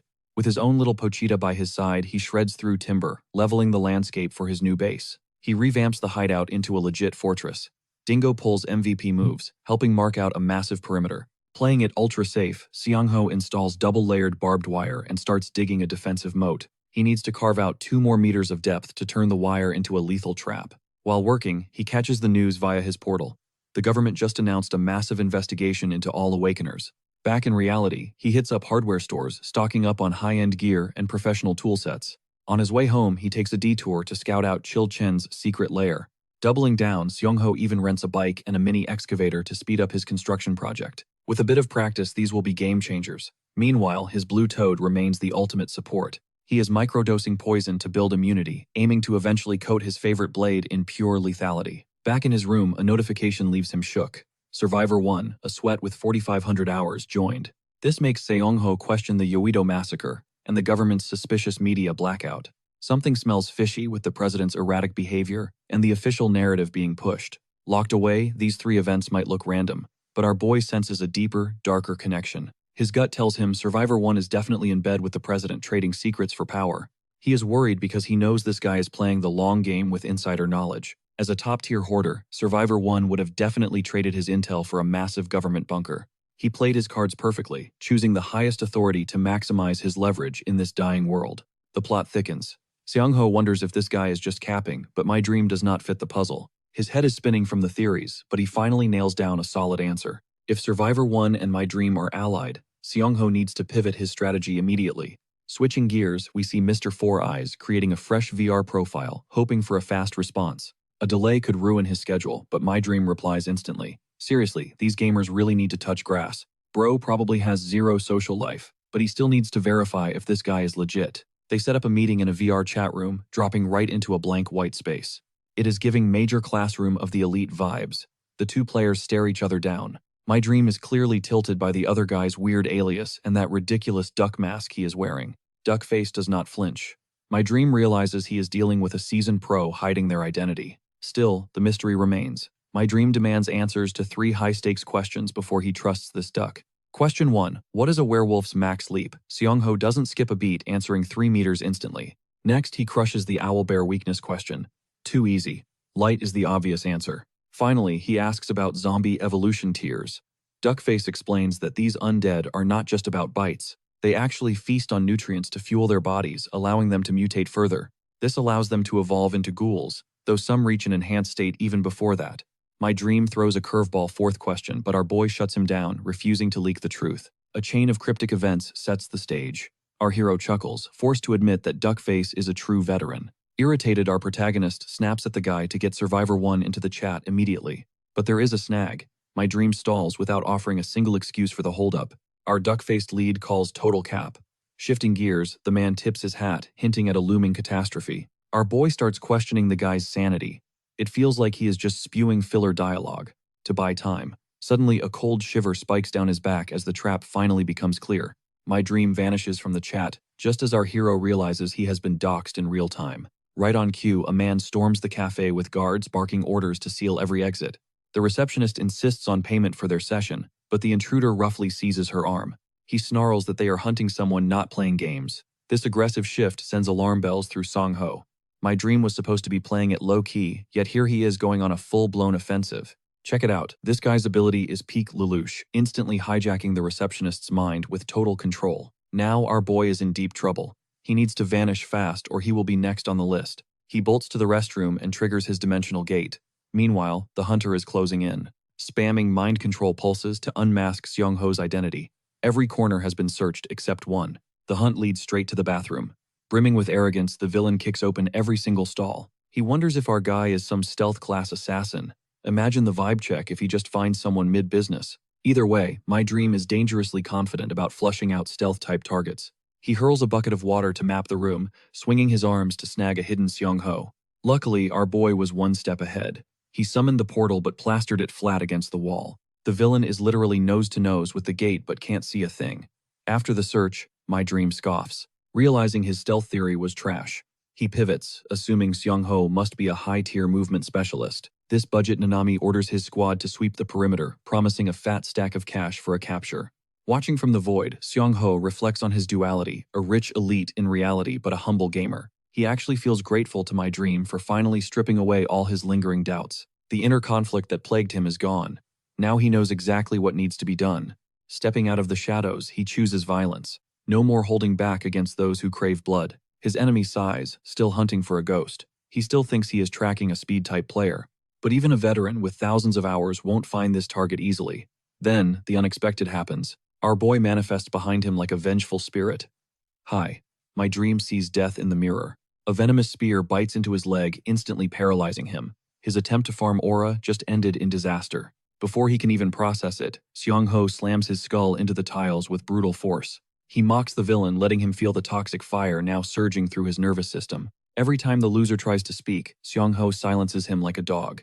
He grips his blade tight, reminding him that the real apocalypse and the tutorial haven't even officially started yet. With a terrifying glare, Songho shreds the man's holster, his voice dripping with cold malice. He savagely declares that even if he ends his life right here, the system won't penalize him. The cold steel hovers over the guy's jugular, forcing him to play the role of a quiet, obedient victim. Finally, the guy learns to shut up. His body collapses, turned into a useless pile of flesh by the poison. Question 1. Songho demands to know why he tried to betray Survivor 1 and hunt the innocent. The hunter is now the prey, a paralyzed, pathetic monster waiting to be harvested. Songho seizes the gun, reminding him that this is the tax for trying to cage a lion.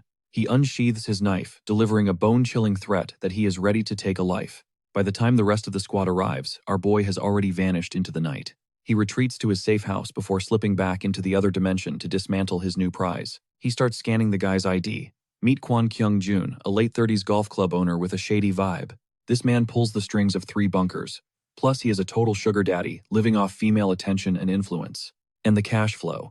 Judging by his stats, Songho suspects this dude is packing some seriously broken high-tier power. Based on his insane playtime, it's obvious his skill is all about devious mind control. Talk about a toxic build. Now Songho holds all the cards. Naturally, skills do not just level up because you are a dedicated grindlord.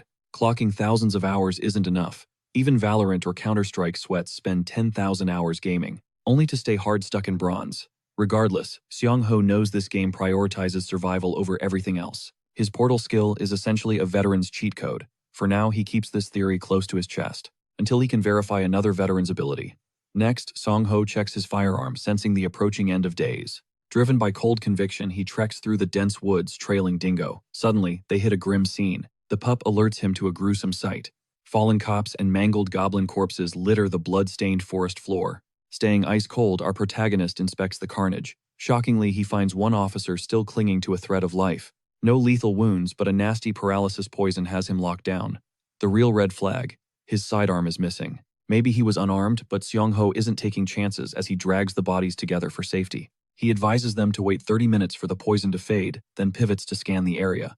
Eyeing the goblin remains, he spots fresh bullet wounds. This confirms the officers were definitely packing heat earlier. So where did the gun vanish to? After a moment of deep calculation, a chilling thought strikes Songho. He realizes a rare gold goblin is responsible.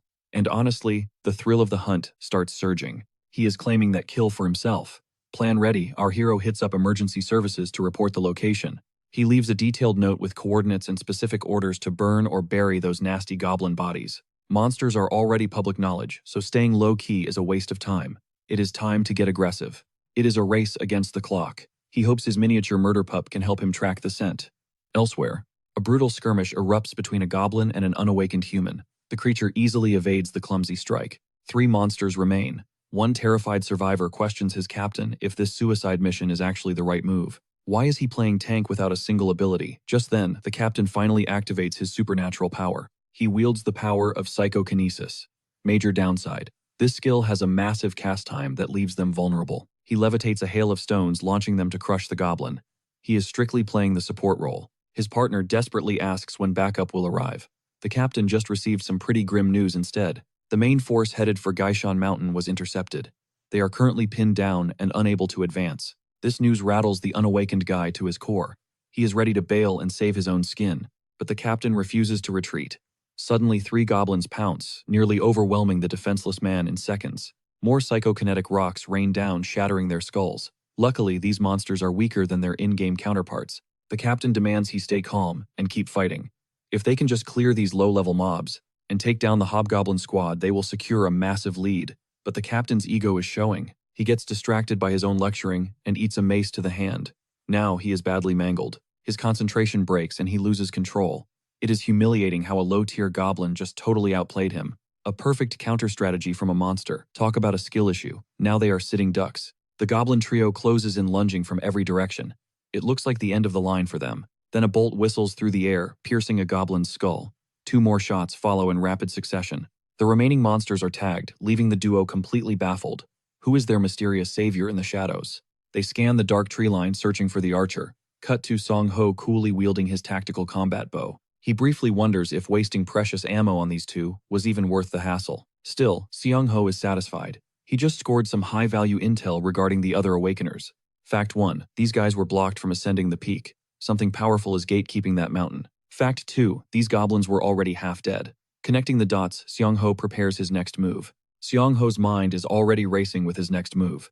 He's crafted a lethal strategy to dismantle the goblin pack. The plan is deceptively simple. It all starts with a well-aimed stone to bait the first monster. Once that bald green freak is triggered, Songho lures him straight toward the shimmering dimensional rift. Timing is everything. As soon as the goblin enters the kill zone, Songho strikes from the void. His ultimate edge, he can track his prey through the portal while remaining completely invisible to the world. The first target lets out a blood-curdling screech, as it's mangled instantly, alerting the rest of the horde.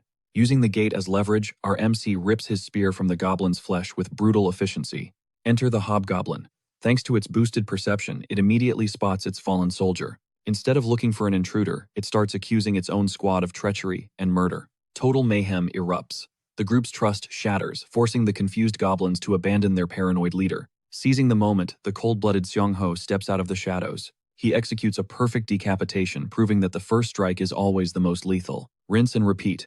So far, the massacre is proceeding exactly as he calculated. But there's a catch. Songho has to keep a sharp eye on the monster's erratic behavior. The hobgoblin prepares to clash, while the gold goblin dips with the loot. Talk about a messy breakup. Things just got spicy.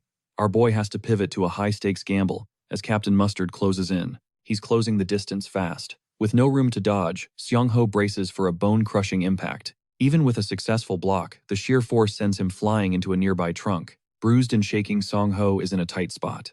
The hobgoblin lunges forward for the final kill. One wrong move, and he's finished. That massive mace is hurtling toward him like a freight train. As his HP hits rock bottom, Songho triggers his trump card Survival Instinct. Eyes glowing with a golden light, he reacts instantly. But instead of countering the boss, he pivots toward the gold goblin. It's time to put Kyungjun's handgun to good use. Bang! A clean headshot sends the gold goblin to the afterlife. Instantly, he summons his portal. Phase 1 of the grind is complete, but he still has a massive problem breathing down his neck. That ugly beast is still hungry. Songho brings a gun to a fistfight and starts unloading lead. The hobgoblin wasn't ready for that American breathing technique. It gets absolutely wrecked by the firepower. Payback's a bitch.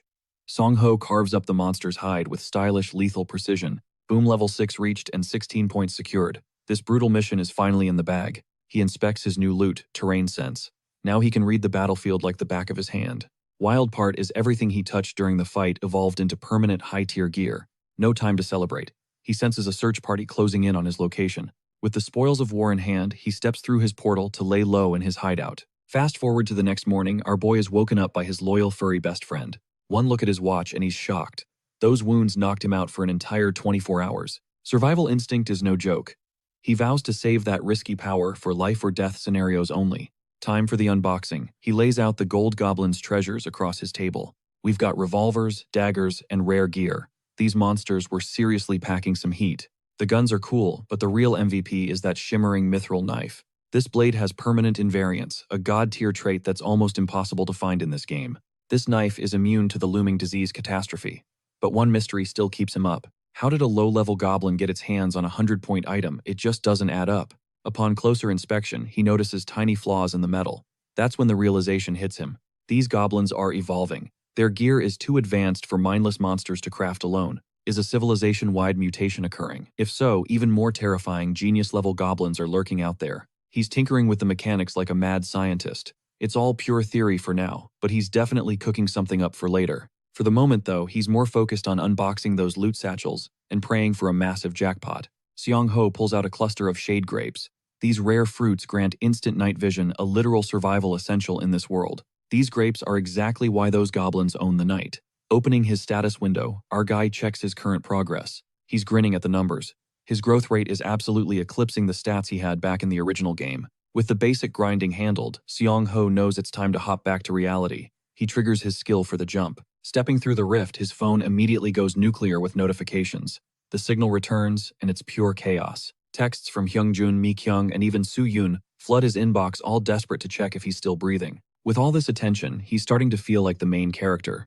His first stop, the local fitness center. Songho swings the gym doors open to meet the squad. Before he can even say hello, they're already swarming him. They're beyond relieved to see him in one piece. And yeah, the one piece is real, don't ever forget it. Noticing some new faces, Songho asks about the strangers. Hyungjun introduces them as his official new party members. Lee Kyung-hoon and Kim Bora offer polite greetings. Seong-ho expected a full house, but one member is currently missing. Turns out the last teammate is busy scouting for high-end camping gear at a nearby discount warehouse. Seong-ho's surprised such a place even exists, but Mi-kyung confirms it's a modern, high-tech survivalist's dream. It just opened recently. Hyungjun asks if he's seen the viral madness blowing up on the national news cycle. Seong-ho nods, having already caught the clips on MeTube. Honestly, they should probably start their own channel there. That doctor who dissected the Gazon Mountain goblin is officially losing it, spiraling into a total state of panic. He's screaming at everyone to prepare for the coming apocalypse. Meanwhile, the president is calling urgent national meetings. The government is scrambling to track down the game's creator. Hyungjun then asks about Seong-ho's next big objective. The party is leaning on his pro-gamer knowledge. However, Kyung-hoon is clearly annoyed by Hyungjun's constant questioning. He scoffs, claiming it's obvious that goblins provide points. In his head, killing one mob is an easy level up. To him, the only objective is hoarding supplies. Songho watches this dude spew absolute cap with total confidence. He has no clue how wrong he actually is. Finally, Seong-ho speaks up to correct his blatant misinformation. This arrogant prick cuts him off, demanding to know if Seong-ho even played the game at a high level. He's acting like a stubborn keyboard warrior who refuses to listen. Seong-ho plays dumb to keep his identity hidden. That's all the opening this guy needs to keep yapping. He claims that trusting the online community is a rookie mistake. Bora, the other girl, shifts the conversation. She's curious about the zombie spores and how the infection actually spreads. She wants to know the exact conditions of the virus. In response, this dude drops the most ridiculous take yet. He claims anyone who makes contact with an awakened person becomes immune to the infection. It's total nonsense. Seong-ho is floored by the stupidity. Kyung-hoon slams the table, desperate to maintain his alpha status. Just because he's awakened, he thinks his word is law. He tells the non-awakened players they're safe around him. It's a mountain of lies, but Bora seems totally sold, clinging to him like he's some legendary survival expert. Mi-kyung speaks up next, asking if he's managed to clear the nightmare-level tutorials. Kyung-hoon cuts her off instantly. He promises to be her knight in shining armor, so she shouldn't worry. This pretentious clown is seriously grating. Songho gives the theory a little credit, but he knows there's zero proof that awakened status equals immunity. This conversation is officially brain-dead. Now he understands why Hyungjun was so desperate for his help. Tired of the antics, Seong-ho stands up to leave. Even though his friends beg him to stay, he's done. He has no interest in sharing meta-strats with a troll like this. He bids them farewell, planning to meet later. Leaving the club, he begins mapping out locations to farm massive points before the iron disease strikes. He's definitely hitting that camping gear store next. After finalizing his route, he heads back to his home base. He pulls up to his house only to find the elegant Soo-yun waiting for him. She looks serious. It turns out she didn't just come to talk, she actually has a mysterious gift to hand over to him. Songho stands frozen for a second, caught off guard by her sudden appearance at his doorstep. The tension is thick as she reaches into her bag. This encounter might change everything for his next mission. Soo-yun waited with icy patience. She reveals a first aid kit, but it is actually packed with heavy-duty painkillers. Plus, restricted antibiotics you cannot score without a prescription. It is an elite, high-tier gift for our boy. Seong-ho is floored by the gesture. The doctor even scribbles her home address onto the pouch, marking her territory. He is totally confused by her moves, but this gorgeous medic finds it only natural to swap locations. Since she knows him, he should know her. By the way, I am definitely Team Soo-young on this one. Mi-kyung gives off major low-budget vibes compared to her. Bidding him farewell, Soo-young rushes to meet the director. Suddenly, she halts with a sly grin. She reminds him he still needs to pay for the medicine. That address was not free after all. Seong-ho stands there completely unable to decode her mysterious intentions. They part ways and time blurs. He spends the following hours scouring every corner of the city. He stockpiles gear from various shops and constructs a reinforced bunker using heavy-duty sandwich panels. Remember that excavator he rented? Song-ho pushes that machine to its absolute limit for the construction. Global tensions reach a boiling point. The public is spiraling, while politicians bicker over the terrifying truth. Skeptics and believers clash. This madness triggers a United Nations summit regarding the American president's visit to Korea. The leader of the United States is arriving. Finally, the storm that changes everything starts brewing. The HSA detects an anomaly that defies all logic. Something far beyond their wildest nightmares is approaching Earth. The asteroid that triggers the zombie apocalypse is hurtling toward us. Fast forward 4 days into the future. Seong-ho arrives at Gamcheon port, gazing at the sea. This is the stage for the Russian ship event. With the coast clear, he slips into a rotting building to make his final endgame preparations. He flings the gates open, fueled by one goal. He needs an arsenal of high-caliber firearms from that ship. The risk of turning into a monster is massive, but the guns are worth the gamble. See, zombie spores are lethal particle beams. There is simply no hiding from this cosmic pathogen. Whether he turns now or in 5 days makes no difference for a lone wolf like him. With no family left to protect, Songho fully accepts this grim cinematic reality. He could hide in the other world with Dingo, but that would mean losing his human essence. He gears up, making it clear this is not a death wish. It is a calculated elite move. He is taking the dangerous path for the ultimate reward. That is just how the game of life works. Checking the hidden patch notes, he expects a 10-point weapon, likely a heavy ebony club. He wonders just how fragile these early game zombies will be. Then there is the point system. Once the asteroid hits point, influences will change everything. The level of detail in the game is terrifying. It is obvious the creator saw this coming. Songho is on his phone when the situation turns south. An emergency text flashes a tsunami warning. The third omen has arrived as the tide turns violent. Surging waves swallow the shoreline, rising higher with every aggressive pulse of the dark ocean. Out in the deep, a massive vessel is being tossed like a toy by the raging, relentless sea. With the city submerged, he must choose. Will he hunt down monsters or the ravenous undead? Natural disasters make humans feel like ants. Yet he must navigate this chaos using his craft. Songho guns it, launching his boat and leaping from a building with insane cinematic precision. Time is a luxury he does not have. He must clear this before government agents swarm the area. He finally anchors to the ship. So far, so good. The best part, Awakeners are totally immune. Kyung-hoon's crazy theory was actually spot on. The virus cannot touch our main man at all. Feeling zero discomfort, he scales the ladder. Phase 2 of his master plan is officially a go. Undead freaks are everywhere. Dressed in shorts with a mace and shield, he looks like a total warrior. These zombies follow game rules. They do not infect others, but they treat every living thing as prey. They see everything as snacks and evolve as they feed. Songho does not hesitate for a second. He slams into the horde, pulverizing the first zombie with a devastating heavy shield bash. He raises his mace, mocking the creature to brace its jaw before delivering a brutal finishing strike. He gives them a brutal facelift by smashing their skulls in. Talk about an easy win. Songho wonders if these zombies got nerfed. Gaining 2 points, he recalls, when it took 2 solid hits to end them. Now one shot is all it takes. But remembering those orcs, he keeps his guard up, no room for mistakes. Fumbling twice would cost him his life. Peering down the hall, he spots a cluster of undead trapped in a room. A few are still roaming, so he lunges forward, absolutely bullying them with zero effort. Aiming for the wheelhouse to score a pistol, a sudden gunshot rings out, catching him completely off guard.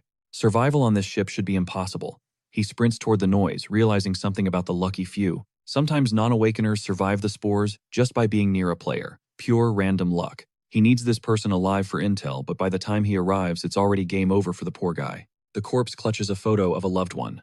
In this timeline, Naruto Uzumaki never made it to the 7th Hokage. Silver lining though, Songho just scored a free firearm from the guy's cold hands. He offers a brief, respectful rest before heading out. Tragedy. It's basically his second language now. In this new world, sorrow is just the daily special. It's the new normal after the collapse. While unhooking the anchor, he knows he'll have to cut down his own kind just to stay breathing. A jet ski zooms past, shocking him. Turns out another player is already here grinding for points just like him. They cross paths, but our boy dips with his loot. He couldn't care less about the stranger's fate. Next morning, the news breaks. The game developer has vanished without a single trace. Answers are nowhere to be found. But the president, he saw the proof and started taking massive W's in crisis management. Bottom line, Songho realizes the nation's leader actually thinks exactly like he does. One last task. He dials Lee Ubium, the head honcho, at the countermeasure headquarters. To prove his identity, he drops a massive truth bomb the exact moment Doomsday officially kicks off. He brings up those hobgoblin gunshot wounds. Ubiam is shook. It really is the same player from before. He makes the admin record every detail at warp speed. Dates, hours, every single minute counts now. Even that specific afternoon package delivery. He's low-key rooting for the government to pull this off. Armed with these spoilers, he wishes them luck in the upcoming slaughter. The president's moves are savage. Over on the forums, people finally realize things are going south fast. Power and internet are on borrowed time. Still, Songho takes the online panic with a grain of salt. He's skeptical it'll all happen at once. Then the sirens blare, citizens are told to stockpile everything immediately. Go home and prep for 4 days. Soldiers are patrolling the streets, putting a hard stop to all daily life. A final statement is coming July 20th. Watching the chaos, Songho admits this is the perfect strategic response. He feels a slight pang of guilt for not warning the masses about the impending nightmare sooner. If he'd known the government was this cracked, he would have gone full throttle right from the jump. He could have cheesed his trait way more. Total missed opportunity, but he copes by knowing he couldn't stop the apocalypse anyway. No use crying over spilled milk. He just needs to stick to the promise he made himself. Look, he's no caped crusader or hero of justice. He's just a regular guy trying to survive. Total lockdowns and quarantines soon paralyze the globe. Travel becomes a literal impossibility overnight. So 3 days before the world ends, Songho spends his time chilling in his private dimension. He keeps digging, though the pace is slow. He also hoards every farming and cooking video he can find, because once the internet dies, it's gone.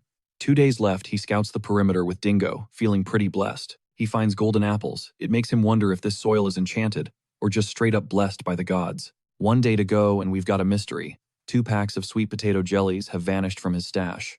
A lone dried grape sits in their place. Prime suspect Dingo. But the good boy just shakes his head. He gets all forceful and teasing, trying to make the pup crack and spill the beans. The poor little baby starts wailing, trying its hardest to prove its innocence.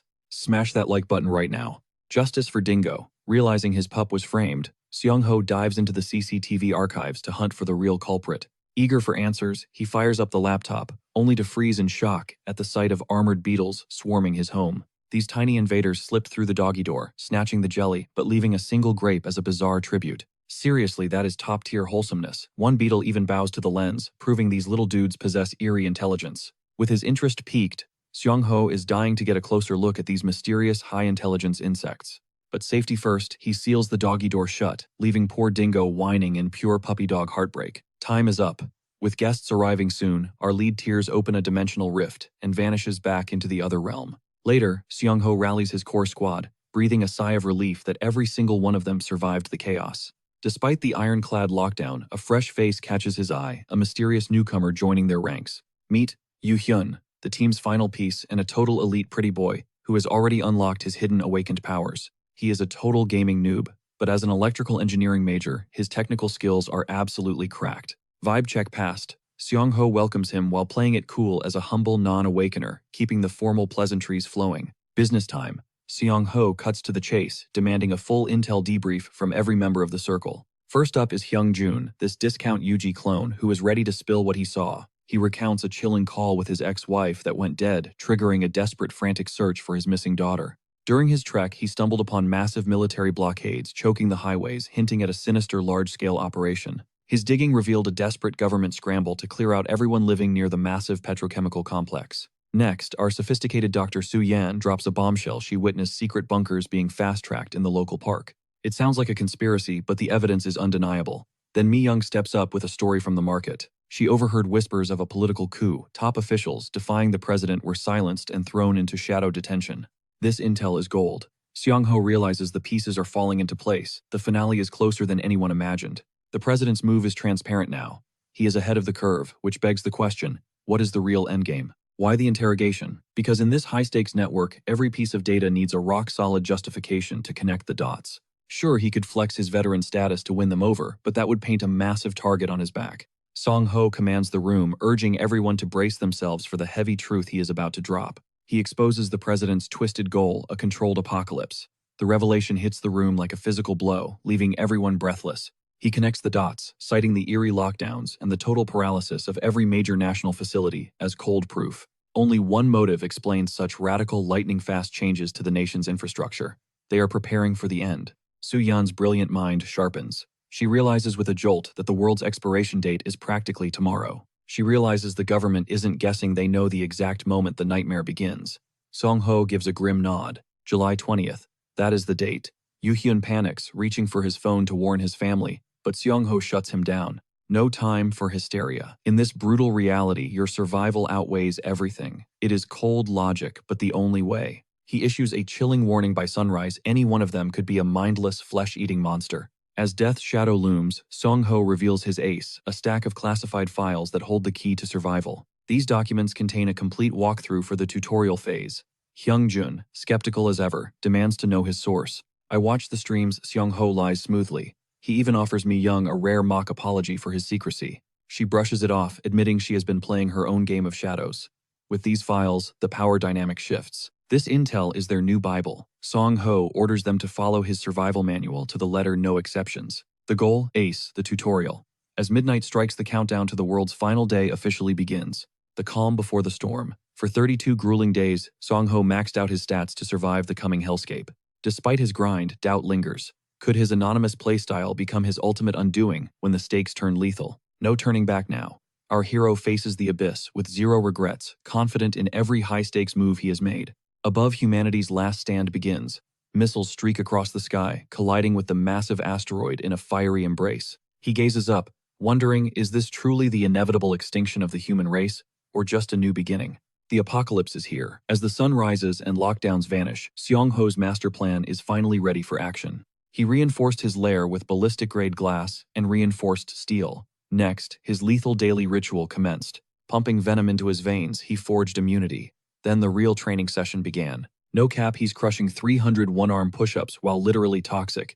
Even Saitama would respect this grind. Gearing up in tactical drip, Songho shared one final meal with his loyal hound. 9 o'clock approached as he drifted off. Suddenly, the screen flickered to life, signaling the end. The president appeared, his grim face, declaring martial law and a total lockdown of all roads. Songho felt a rare surge of respect. No other leader could have handled this collapse better. He provided the nation a dignified finale. Witnessing the fall, Songho gripped the remote tight. The finale was bitter, yet unavoidable. This was the trial humanity had to face, or perish trying. But Songho isn't a newbie. He's a battle-hardened veteran. Only 4 hours until the spores hit. He spent 2 hours in the alternate dimension, securing his stash and gathering essential loot. Our lead prepped for the post-Iron Disease world. While he was away, the modern world crumbled. Society collapsed into carnage.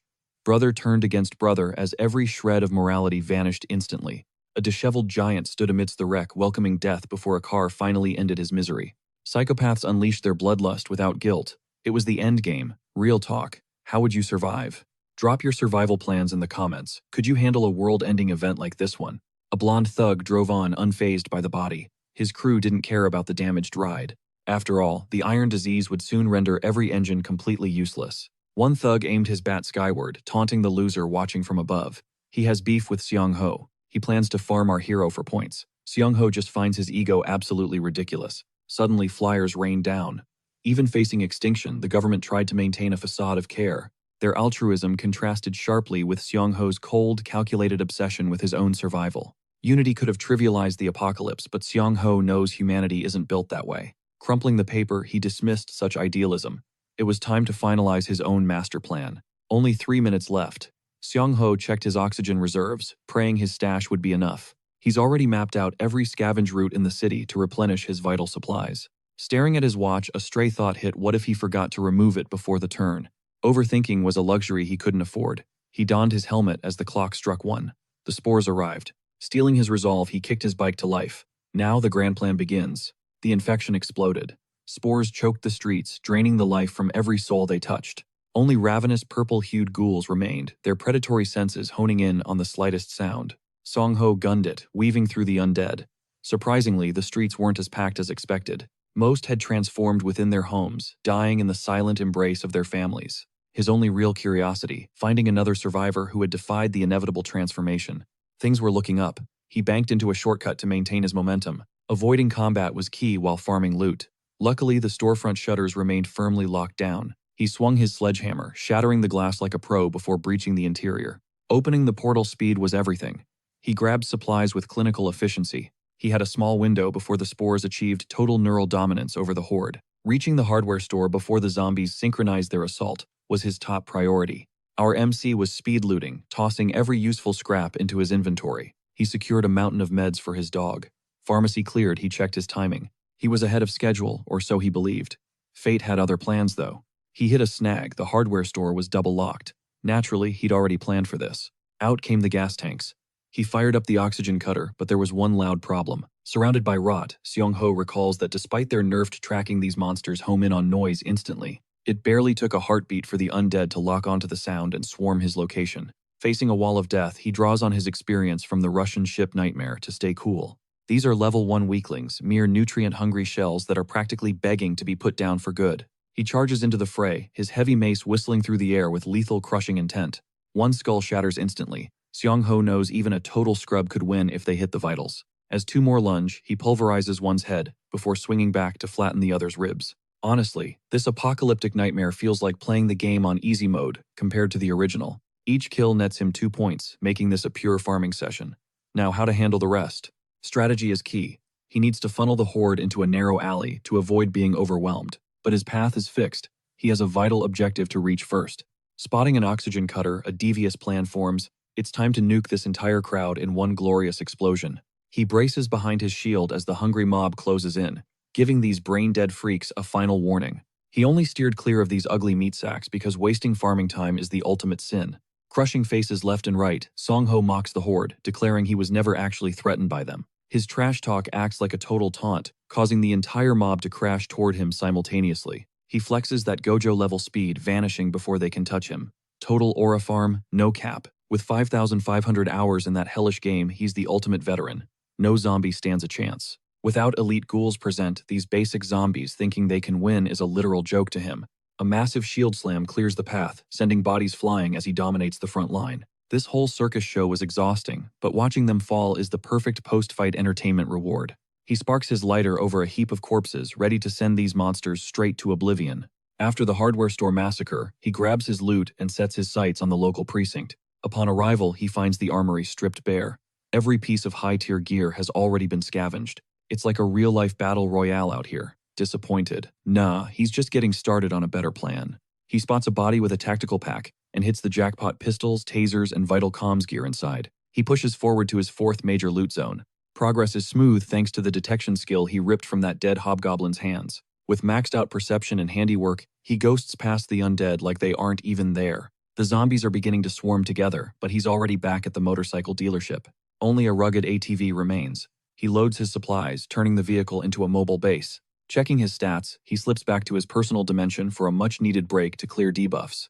This gate ability is basically a god-tier cheat code.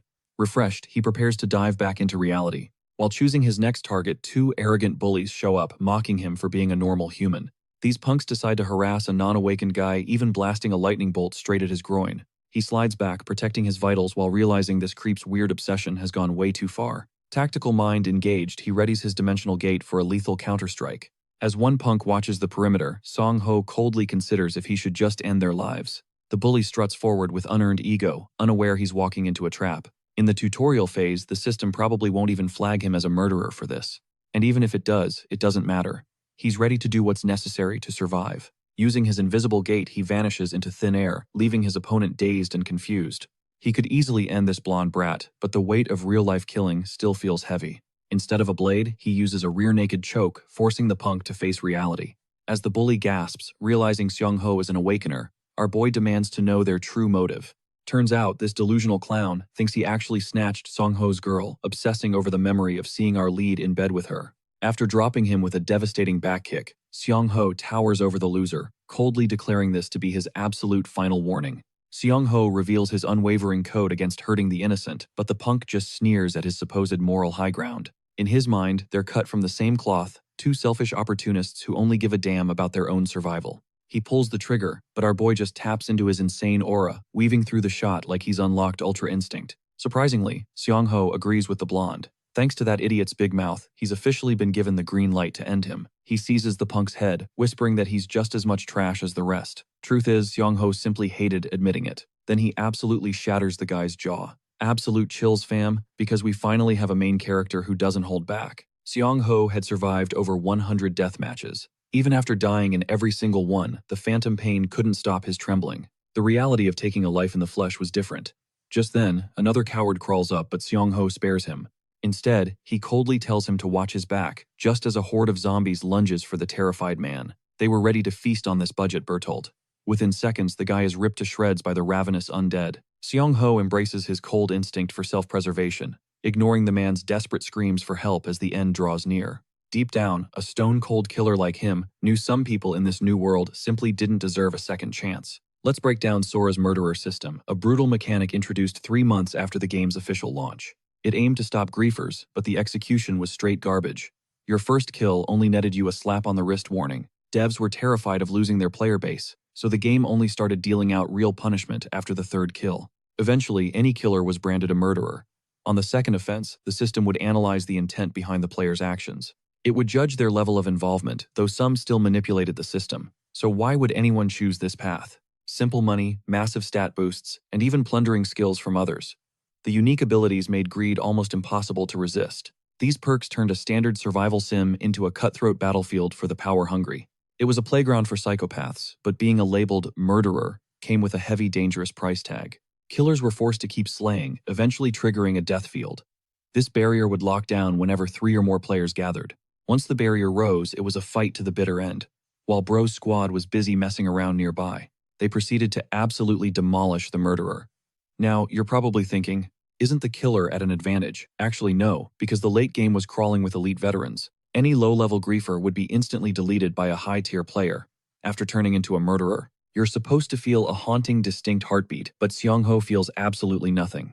His theory was spot on. The system hasn't flagged him because the tutorial hasn't officially begun.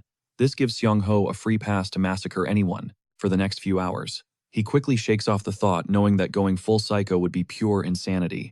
Rather than losing his mind, he focuses on his endgame. Since the very beginning, his priority hasn't shifted fight fire with fire.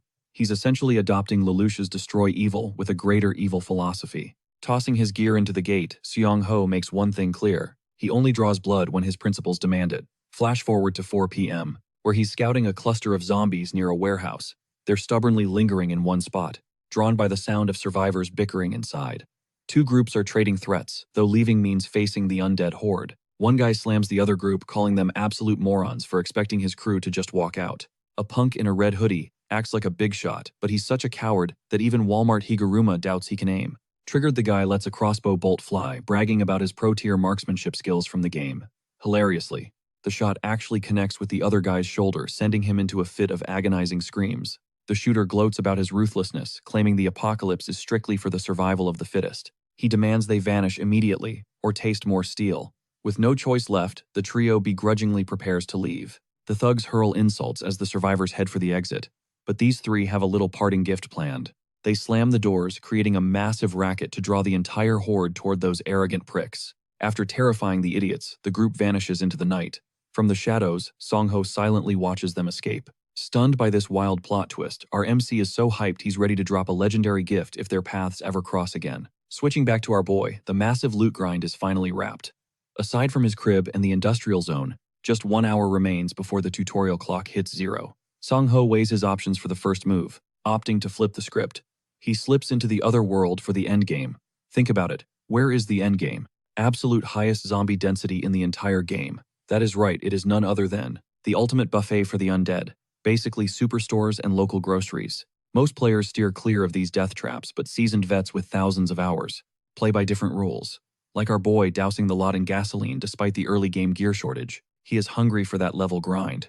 Bro is literally about to nuke as many walkers as possible, hitting level 10 before the tutorial drops. He unlocks the shop, but reality hits hard after the cleanup. Once the iron wire plague ignites, this whole sector will be oil slicked anyway, so maybe he overspent his resources. But Songho isn't sweating the cost. Dingo is going to love this, and there is still plenty of time.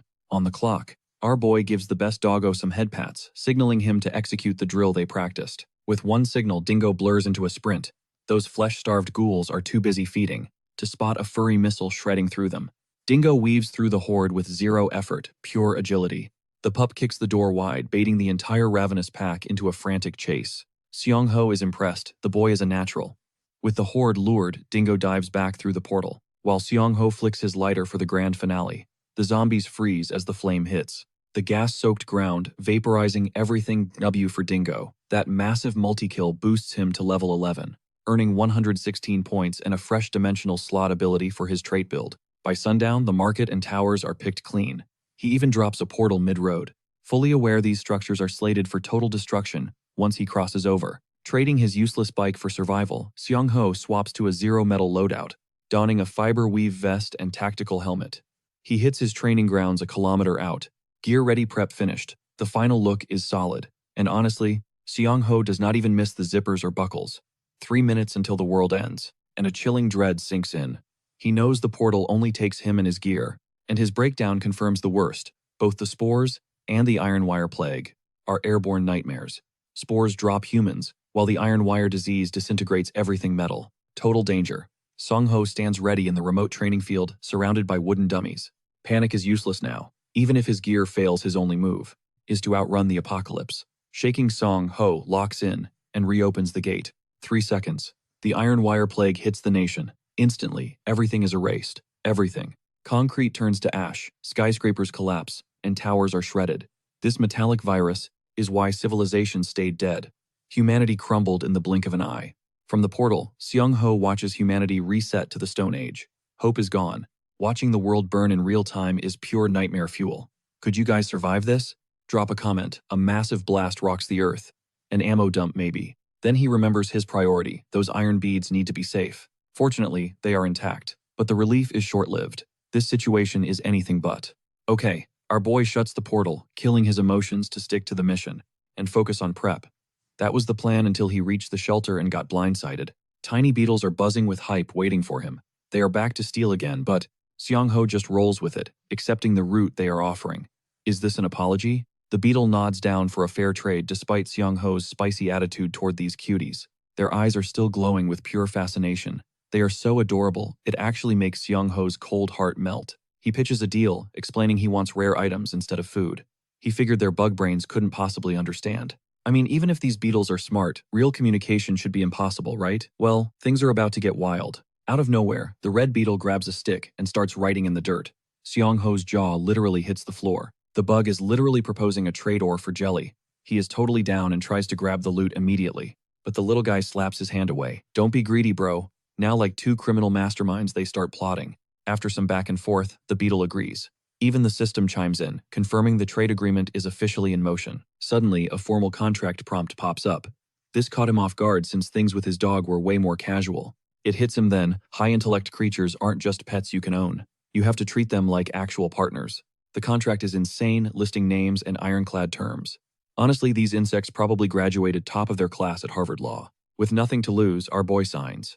Only after the ink dries does the system classify these beetles as his possessions. Songho is still processing the madness while the beetles prepare to head out and fetch his new loot. He sprints back to storage, grabbing a massive haul of treats for his legendary new companions. He hands over the sweet potato jelly as a massive signing bonus. The beetles go absolutely feral with joy.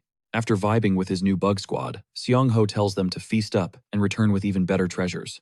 He switches to a hilariously menacing tone, warning them he will hunt them to the world's end if they ever backstab him. But the chill vibes end here. The brutal tutorial phase is finally beginning, casting a dark shadow over everything. Songho starts crunching the numbers, making every second count as he prepares for the absolute chaos ahead. He stockpiles supplies fast. The loot from his enemies is top tier, including a ceramic blade that is immune to the infection. Hunting other survivors isn't his style yet, but in this world, he will do whatever it takes to stay alive. Survival is first a thorough sweep of the base.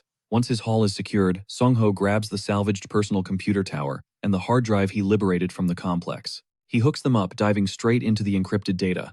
The very first thing that catches his eye is a massive trove of media files. But just as he is finishing up, he stumbles upon a web page that leaves him completely floored. Staring back at him is Mi Kyung, a full-blown idol in her modeling shots. Honestly, her visuals were always on another level compared to the locals. It makes sense that she had a secret life. Yet Songho hits the delete key, choosing to erase the file for good. He treasures the genuine moments they shared far more than some digital ghost. Content, our protagonist turns his attention to his level 10 rewards. Shop window. With a quick command, a glowing sapphire screen manifests overflowing with high-tier loot. The user interface is a perfect mirror of the game he knows, but the price tags they have definitely seen an adjustment. He pulls the trigger on items 6 and 11. Instantly, they materialize from the ether, working exactly as they did in the virtual world. This gives him an idea. Could the same game-breaking exploits from the tutorial phase work here in reality? Before testing that, he checks out his newest skill, Dimensional Slot. It is essentially a specialized inventory, granting him instant access to specific gear on the fly. Think of it as 5 hotkeys for reality. As Songho calls them forth, 5 distinct structures hum into existence. The physical slots are surreal. He tests the storage and a wave of relief hits. No more lugging around a mountain of gear. He can now bypass the portal and snatch his weapons directly from these slots. With every space occupied, Songho realizes just how cracked this skill is. This is the ultimate scaling tool for the endgame. Time to move. He orders Dingo to stay alert. The moment has come to finally clear the tutorial stage. Songho steps back into a wasteland that looks like it was kissed by a nuclear warhead. He tries leaning on his perception and terrain sensing, but the interference is too strong. He reaches into slot 3, pulling out a critical survival item. Without this, he would be stumbling blind in the dark.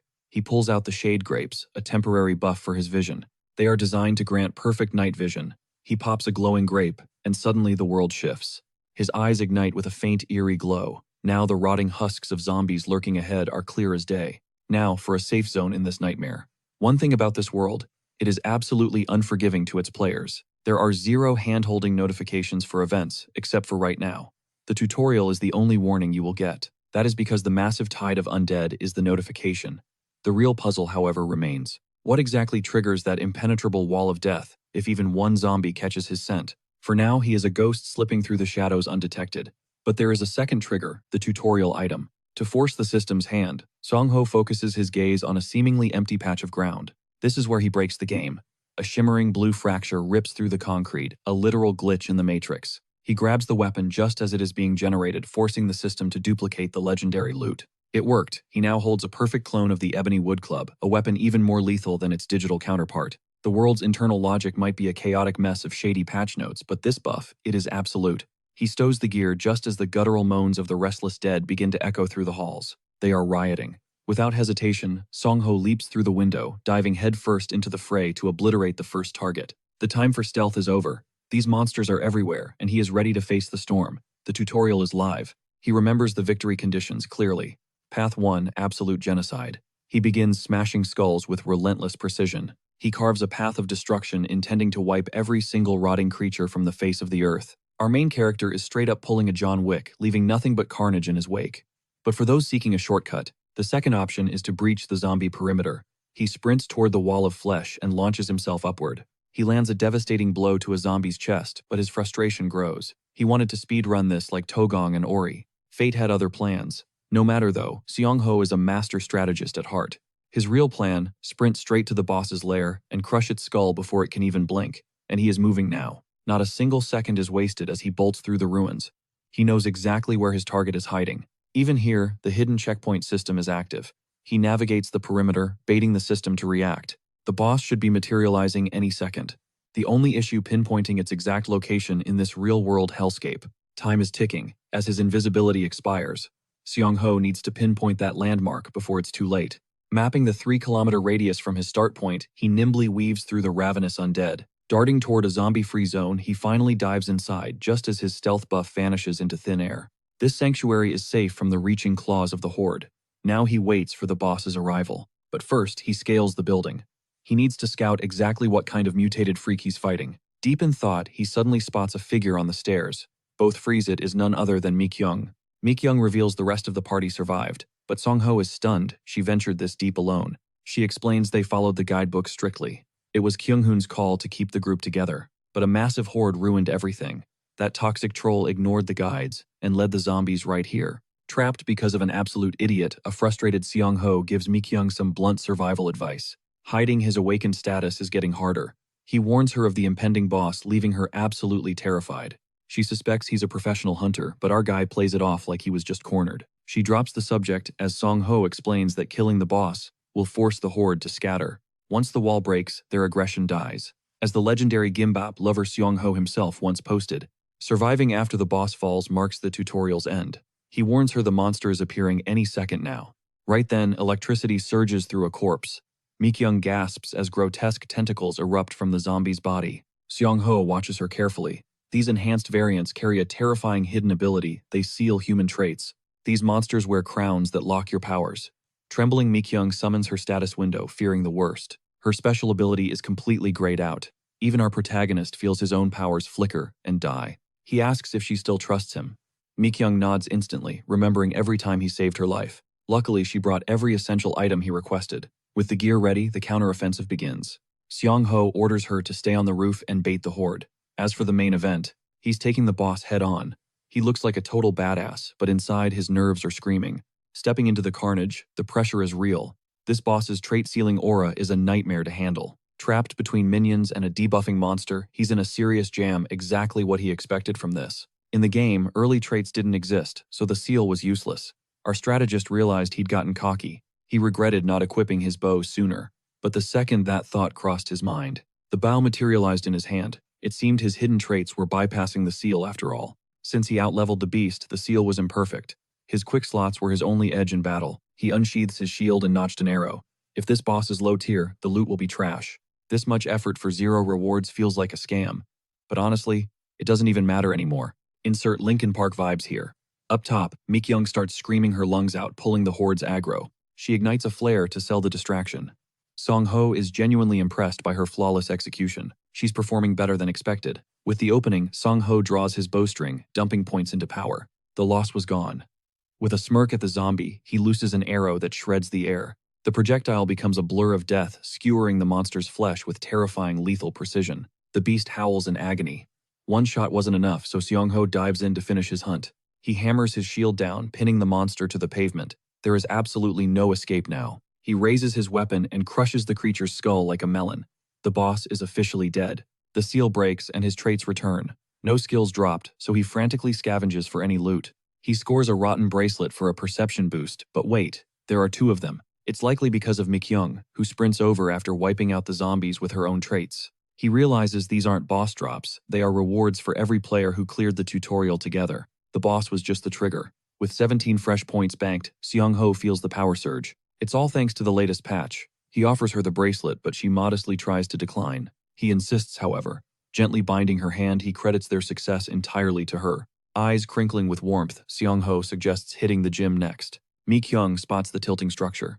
Songho recalls video intel saying 5 floors should be safe. It's not falling yet, but time is bleeding. A collapse could happen any second. Mikyung plans to alert the owner later. Our protagonist shifts focus to the lethal game system. Suddenly, a familiar face appears. It's the absolute unit and gym legend, Hyungjun. Relief washes over them. Neither has turned yet. Hyungjun waves them inside for a debrief. Ready to update the squad, Songho drops the bombshell about taking down the boss. Faces go pale with shock, but he stays humble, hyping up Mikyung's vital support. She baited the horde. Still, soloing a boss is straight-up legendary behavior. Strangely, no tutorial loot dropped for the crew besides their basic starter gear. The gym bro mentions the lack of safe zones. Every corner was infested with rot. Our hero ponders, does the tutorial scale based on the player's hidden potential? Rewards seem tied to specific feats. He asks if they gained points beyond just slaying. Saving Yoo-hyun's life earned Hyungjun a nice point bonus. Songho realizes points aren't just for killing support and evasion play a huge role. Mikyung notes that non-combatants have a clear path to survival now. The gym bro then tackles the big question. What exactly is Songho's unique trait? Everyone got a perk. Now that the world is a literal game, everyone is awakening. Songho's early access trait was a massive head start in this new reality. It's a one-of-a-kind edge. The blurring lines between game and life are dizzying. Old game knowledge is becoming obsolete. Reality is shifting too fast to predict. He looks to Mikyung, who also managed to snag a rare tutorial item. Hyungjun admits he's a physical powerhouse, a classic tank build for a meathead. Yoo-hyun's doll-making past translates into a unique doll manipulation skill. Mikyung's got blink. Now all eyes are on our boy to spill his secrets. He's reluctant to reveal his ace, but lying might cause more trouble later. He weighs their reactions. Meanwhile, Mikyung tries to distract Hyungjun. Songho decides to keep his cards close until he's with his ultimate inner circle. Those are the people he'd trust with his life in this changing world. He goes for a bold bluff. His skill is called attack prediction. Yoo-hyun is hyped and anti-ambush skill is OP. But our hero plays it down. He describes seeing afterimages of strikes, then quickly shifts to their next objective. The coach wants a group huddle, but surviving and leveling up are his main goals. Songho's pre-apocalypse tips about shops and facility unlocks are now gold. Hyungjun prioritizes growth. After that, those who touched Mikyung are dead men. Seeing his friend fired up confirms that sharing the intel was the right call. Yoo-hyun interrupts, asking about Songho's level, a loaded question in this world. He's curious because soloing a tutorial boss is an insane feat. He figures Songho's been grinding zombie kills since the very first minute.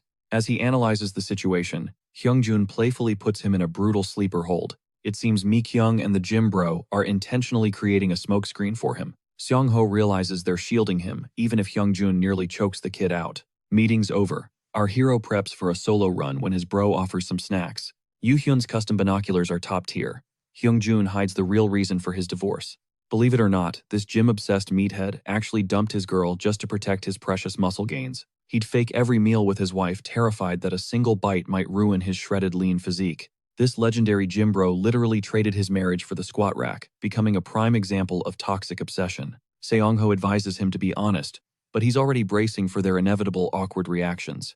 Our boy is starting to realize that both his friends can see right through his web of lies. As Hyungjun turns away, Songho grips his arm, promising they'll fight together once their power levels align. With that heavy closure, he pledges to survive alongside them as they gain more combat experience. Songho distances himself once more, promising his comrades he'll return after handling his solo business. Shoveling through the drifts, Songho can't believe the freezing frost has arrived during the summer heat. Bro is fed up with these climate glitches, but at least his bunker is fully stocked with supplies. Without those resources, he'd be finished, but his defensive perimeter is actually looking stronger than ever. Sharp ice shards have accidentally reinforced his base, meaning no goblins will be testing their luck tonight. His original moat plan is scrapped because the ground has transformed into impenetrable frozen steel.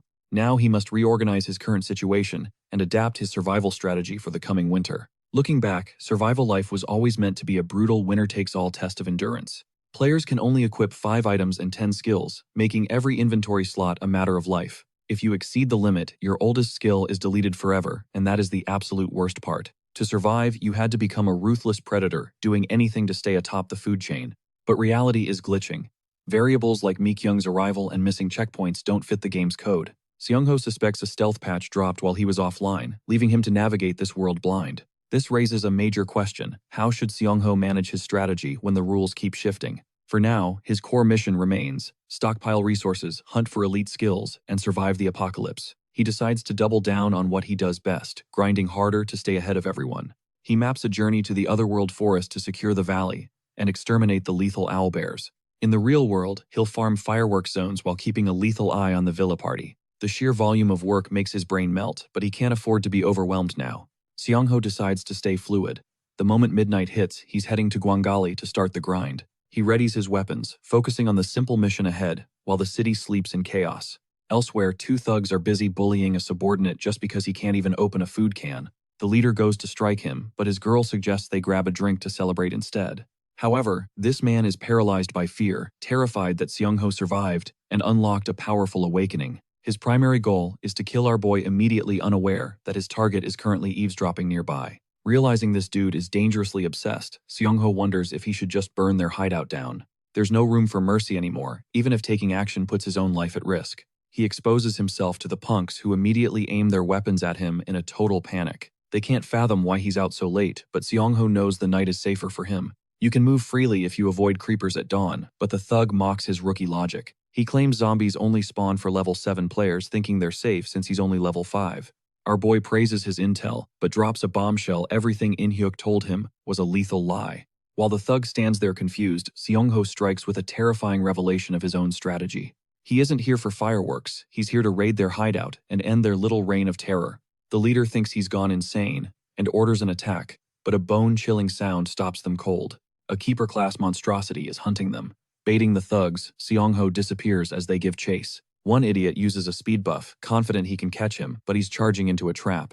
The impact is so sudden that his nose shatters instantly against an invisible portal. He faceplants into the dirt. The rest of the pack doesn't even blink, staying hot on Songho's trail. Meanwhile, the Keeper guts that man instantly. The survivors scatter, diving in opposite directions to escape the slaughter. Suddenly, the woman stumbles right into a volatile bonehead creeper about to detonate. Unfortunately, her luck just ran out. She's vaporized into a million scraps. With these constant explosions, I'm waiting for Michael Bay to show up. The impact drops the arrogant brat to his knees. He's groveling now, clueless about where everything went wrong. The Keeper prepares to feast, but the guy finds a spark of grit, smashing his weapon into its skull. The beast's neck barely flinches. That strike did 0 damage. It's officially game over for this loser. The nightmare unhinges its massive jaws. Seeing that horrific maw, the pitiful punk gives up and accepts his end. Chomp. That's the end of that trash. Talk about poetic justice. Right on cue, our boy arrives, rifle ready. Songho lines up the shot through his portal, ready to deliver the final blow, and pulls the trigger. The bullet tears through the monster's back. It only staggers, proving this beast is just built different. Even his ammo is losing its bite from the plague. Still, a hit is a hit. It's definitely feeling the sting. Songho hammers the beast with a barrage of rifle fire, relentlessly pumping lead until it finally drops dead. With both targets down, he hits level 12 nets 20 points and reclaims that sweet terrain detection skill. Even with an indirect kill, the intent remains the same for Songho. The moral burden doesn't get any lighter. Chul-chun is officially history. Songho loots his gear, leaves the trash behind, and doesn't look back. Following that mess, the day's grind went smoothly. Next, Songho breaks into Chul-chun's secret stash. He wasn't expecting a jackpot, but the guy actually had a mountain of gear for the auction house. Honestly, Chul-chun was on borrowed time anyway. If the Guangali incident didn't get him, something else would. With his pup's help, Songho secures the festival fireworks, ghosting past every monster in his path. Thanks to his high level, those dormant zombies are easy pickings, free real estate for earning more points. The grind is paying off. In just one night, Songho hits level 14. He's making serious moves. But there's a catch. After wrapping up his 7 p.m. farm, a massive problem finally dawns on him. Hauling supplies from that hideout is a nightmare, and the heavy snow has our boy completely stuck. He can't even stash them in his gate. One accidental spark in there, and everything goes up in smoke. The entire shelter would just vanish. Even going underground brings its own set of lethal headaches. Keeping them here is the only safe bet. Now he's planning to head toward the villa district. He needs to check on Soo-yeon's condition while scoping out Kyung-jun's old hideout on the side. Suddenly the sound of rain draws his attention. He peeks outside, wondering what kind of glitch this is. A massive typhoon slams the real world for 2 whole days, letting Songho slip back into the other world. He's back to finish his moat, but quickly realizes that one wrong move could be his last. A grueling day vanishes in the freezing cold. By the time the moat is finished, he's absolutely exhausted. He's done with working, but thankfully, the weather warms up, melting those jagged ice fragments away. Peace at last, the bone-chilling frost breaks replaced by sunshine and a rhythm that isn't deadly. Back home, tornadoes are shredding the city. For the Awakeners in the real-world movement is impossible. Everyone else is pinned down, giving Songho the ultimate head start on his next big move. Diving deep into the woods, he realizes guns are the absolute cheat code in this survival game. They only unlock after the Metal Plague phase, making them a rare late-game power spike for him. Suddenly, Dingo senses something and bolts right, leading our boy straight to a massive owlbear. Chilling by the lake, the beast is oblivious. Having this guide makes navigation a total breeze for Songho. Between his dog and his boosted sensing stats, Songho's perception is reaching a whole new level. He's scanning the area like a pro when the owlbear suddenly thrashes the water violently. It's just fishing for a snack, totally unaware that our boy is watching from the shadows. With 15 rounds left, Songho prepares for his deadliest hunt. This thing makes keepers look like puppies. Even with full power bullets in this world, he'll need a perfect barrage to bring this titan down. Only 7 bullets left. With no resupply in sight, Songho needs every shot to be a masterpiece of precision. He pulls the trigger, and the first round staggers the beast's neck, sparking a gaze of pure murderous intent. The monster glares at the trees, but the shadows are empty. Songho has already vanished to his next ambush point. 2 more rounds fly. One shatters the owlbear's left shoulder, while the other pierces deep into its right leg. The predator howls in agony. Finally, the beast is crippled enough for Songho to face it at eye level. 2 hunters lock eyes. Songho goads the feathered freak, and the enraged monster charges like a runaway freight train. Chanting his slot numbers, Songho summons his gear. He grips a lighter, readying the fireworks for a flashy finale. He pitches the explosive like a perfect strike, instantly calling his shield from the inventory to tank the blow. Just as the owlbear's claws descend, the firework detonates. The blinding flash completely hijacks the creature's focus. Piercing white light engulfs the predator's face. Within inches, the explosion leaves the beast stumbling in total darkness. This is the Songho special for high-level prey. Seizing the opening, he activates slot 4 for the final play. He lunges for the kill with a melee driver. With ice-cold eyes, he declares the beast's reign of terror over. A brutal, agonizing stab silences the owlbear forever. The fierce predator falls, netting him 25 hard-earned points. Ding, level 15 reached. Songho unlocks soundless movement and expands his dimensional slots for more carrying power. The battle leaves him drained. While catching his breath, our boy starts dissecting the details of his new skill. Honestly, the XP feels mid for such a life-or-death struggle, but there is one silver lining. Those owlbear claws are prime weapon material. Accessing slot 5, Songho goes full Chainsaw Man on the carcass. He dives into the grisly work, harvesting every valuable resource from the creature's remains after that intense workout. Bro savors the premium meat, enjoying the top-tier taste. Even Bingo has crushed 5 pieces and still looks hungry. He tosses a fish to the little rascal. He is itching for this cute fluffball to level up for tag team combos. Maybe even some solo hunting. To his surprise, Songho notices the furball has actually noticeably bulked up already. Bellies full, the squad hits the road. Songho is hyped to test his new level 15 auction house skill. The interface is clean, but the 10% flat fee for listing or retrieving items is a total highway robbery. It was only 5% in the game, so this is a major scam. He taps retrieve and freezes. A shocking discovery, someone beat him to it. There is a monster out there who hit level 15 before him. Songho keeps his cool. He knows some Awakeners are just born with cracked combat traits. Seeing high-level combatants is expected. After all, our boy's gate skill is focused on utility, not raw destruction. Curious about the competition, Songho dives into the comments section of the listed item to investigate. The owner sounds tilted, complaining they leveled up too fast. They are even using a note to bully world keepers. Just from the aggressive typing style alone, Songho has a legendary hunch about who this mystery player is. Staying anonymous is a power move. Plenty of trolls use voice changers to catfish, hiding their true identities behind avatars. Only the global chat exposes real IDs. Without that, players can stay off the grid forever. The veteran player base is a wild card. They definitely do not follow the developer's scripted path. The fact that this seller signed off with XS confirms they are a massive attention seeker. This person clearly lives for the spotlight and craves absolute attention. Songho keeps it low-key, sending a simple voice greeting. The stranger snaps back instantly, demanding his identity. The attitude is identical to the game. Our boy's target reveals his legendary gamertag, Gimba Plover. Songho waits tensely for a reply, expecting the other player to be suspicious of his sudden return. The guy laughs, then goes absolutely nuclear on him for being MIA for so long. Talk about a warm welcome. He assumes Songho is working for the president, but the truth is, he is flying totally solo. Everyone thought he was the nation's savior distributing info flyers. Songho realizes someone else is feeding the government intel. Clearly, another veteran is leaking game secrets. By the way, this mystery guy is revealed to be absolutely shredded. In this world, exposing your traits is a death sentence. It is honestly hilarious. This jacked beast goes by the name Rabbit Princess. Surprisingly, he is actually willing to share his secret trait. Since they will be teaming up soon, he shows his hand. The trait's name, Resurrection. Turns out he's spamming his abilities by burning points, catapulting his level straight to 17 in a flash. Armed with top-tier physical and elemental resistances, Songho finds himself equally intrigued by this mysterious player. His old pal tries to dig into his hidden trait, but Songho shuts him down, leaving the guy stunned. Rabbit Princess is shook, but Songho makes it crystal clear trust is a luxury he can't afford. He hasn't even told his inner circle, though he clarifies that his bond with this buddy is actually legit. He prefers talking face to face, and surprisingly, the guy isn't salty. He totally gets where Songho is coming from. As a peace offering, Rabbit Princess urges him back to the auction house. Songho pulls up the interface and he spots a rare magic metal ring, a tutorial treasure the guy had been hunting for across the entire server. Just to secure it, he asks for a measly 10 points from Songho. Talk about an absolute steal. Songho is floored by the generosity, but the guy just wants to prove his loyalty is the real deal. After dropping his real identity, he's all in on trusting Songho. These two go way back to the early days. Having cleared countless missions together, they're veteran comrades, yet this sudden kindness still catches Songho off guard.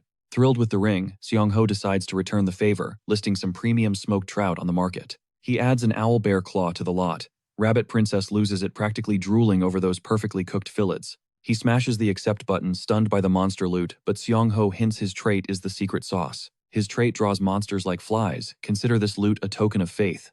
But then Songho drops a major warning. Meeting up is fine, but Songho lays down the law. In reality, the man absolutely must wear clothes and lose that cringy catchphrase before people start staring. Luckily, the guy takes the critique like a total champ. He swaps his slogan for jazz and promises to only go commando in private. Songho is absolutely dying inside. Exhausted by his friend's nudist tendencies, the camera shifts focus back to the man known as Rabbit Princess. He hangs up and digs into his first real feast. Miraculously, the raging typhoon finally begins to die down. Radiant sunlight pierces through the clouds, bathing the beefy man in a glow he's certain is a divine blessing. Either that or his buddy just hit godhood.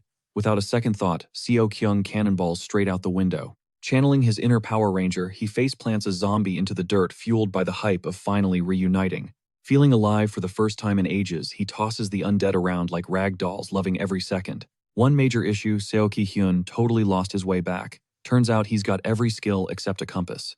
The man's sense of direction is pure Zorro energy. Meanwhile, 3 days have vanished since the storm cleared. Over at the gym, the crew is evolving.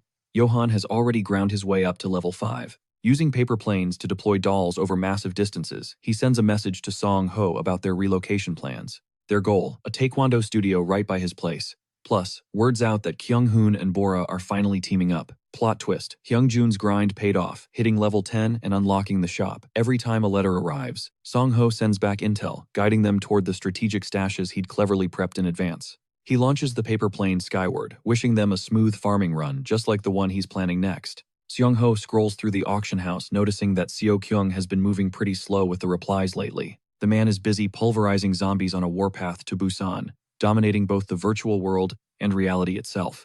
Past level 15, the XP requirements skyrocket. Welcome to the Hell Zone, where the real grind truly begins. Progress slows to a crawl.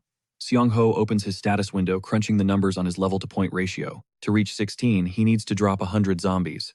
It's a tall order, but definitely not impossible. Pure hunting would make this a breeze, but our protagonist has much bigger fish to fry right now. 2 hours later, a masterpiece arrives at the shelter, a flawless mithril knife forged specifically for him. It's a gift from his Beetle squad. They forged it themselves, and even delivered the rare ore they promised. Songho scoffs, telling the tiny critters it's impossible for mere beetles to craft such a high-tier weapon. His doubt totally triggers the bugs, so he decides to trust them, but only after one final skill test. Handing over a coin, he orders them to transform it. The tiny critter snatches the gold in its mandibles. It starts gnawing away, and in seconds, a perfect miniature replica of the mithril knife is born. I'm losing my mind right now, these beetles are legit. Look at how they hone that microblade with insane precision. Even I couldn't polish a full-size sword with that much finesse. Songho's critique straight up shatters their insect egos. He basically tells them their craftsmanship is complete garbage. Seeing the bugs sob, he decides to hear their side of the story. They start scratching symbols on his board to honor the contract. He's finally ready to listen to what's bugging them. The beetles grab markers and draw a scene of goblins wrecking them. No wonder they couldn't finish the job with those pests around. Songho demands their exact location on the map. The leader points toward a dangerous cluster near the nest. Armed with the intel, he promises to exterminate every last one of them. Those green goblins are toast on his next run. But in return, the beetles must fulfill their end of the bargain.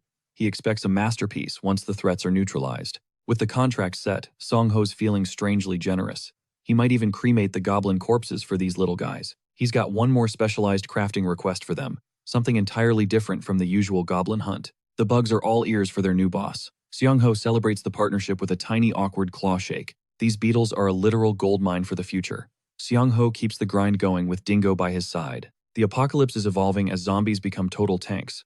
But our MC isn't flinching, he's hunting for heads. He targets a walker and delivers a bone-crushing overhead strike. One hit is all it takes to turn its skull into mush. His club glows with the old tag as the horde closes in.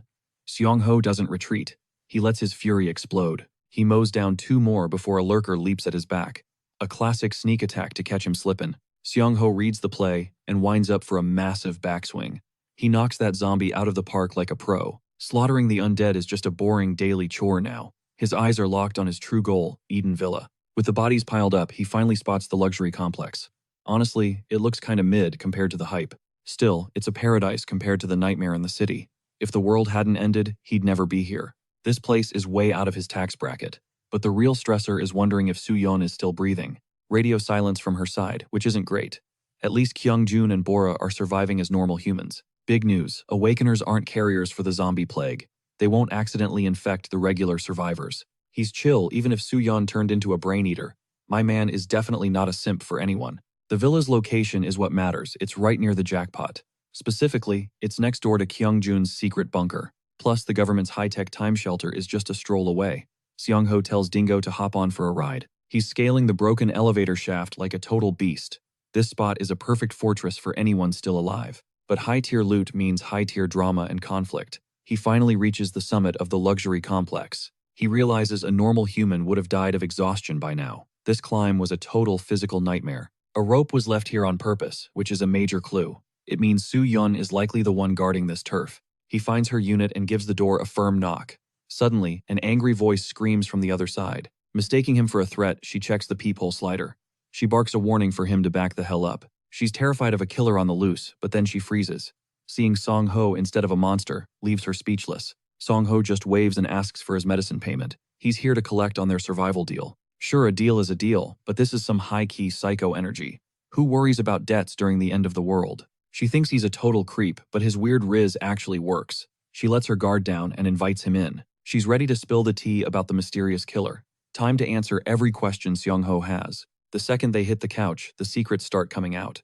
Soo-yeon begins dropping some absolutely wild lore. He's yapping so fast that Songho's brain is almost lagging. Let's break down her chaotic story real quick. The shelter is ground zero, surrounded by 3 different factions.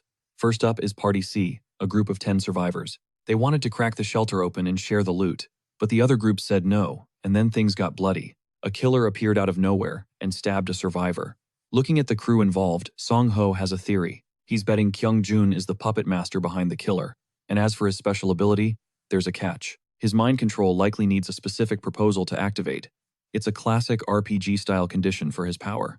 Just like Lelouch's eye contact in Code Geass, he needs a trigger. Meanwhile, Songho plays dumb to keep Soo-yeon guessing. Determined to shield her from the chaos, Songho notices a chilling pattern. The killer only strikes after a rejection. Blood has already stained Party B and Soo-yeon's ranks.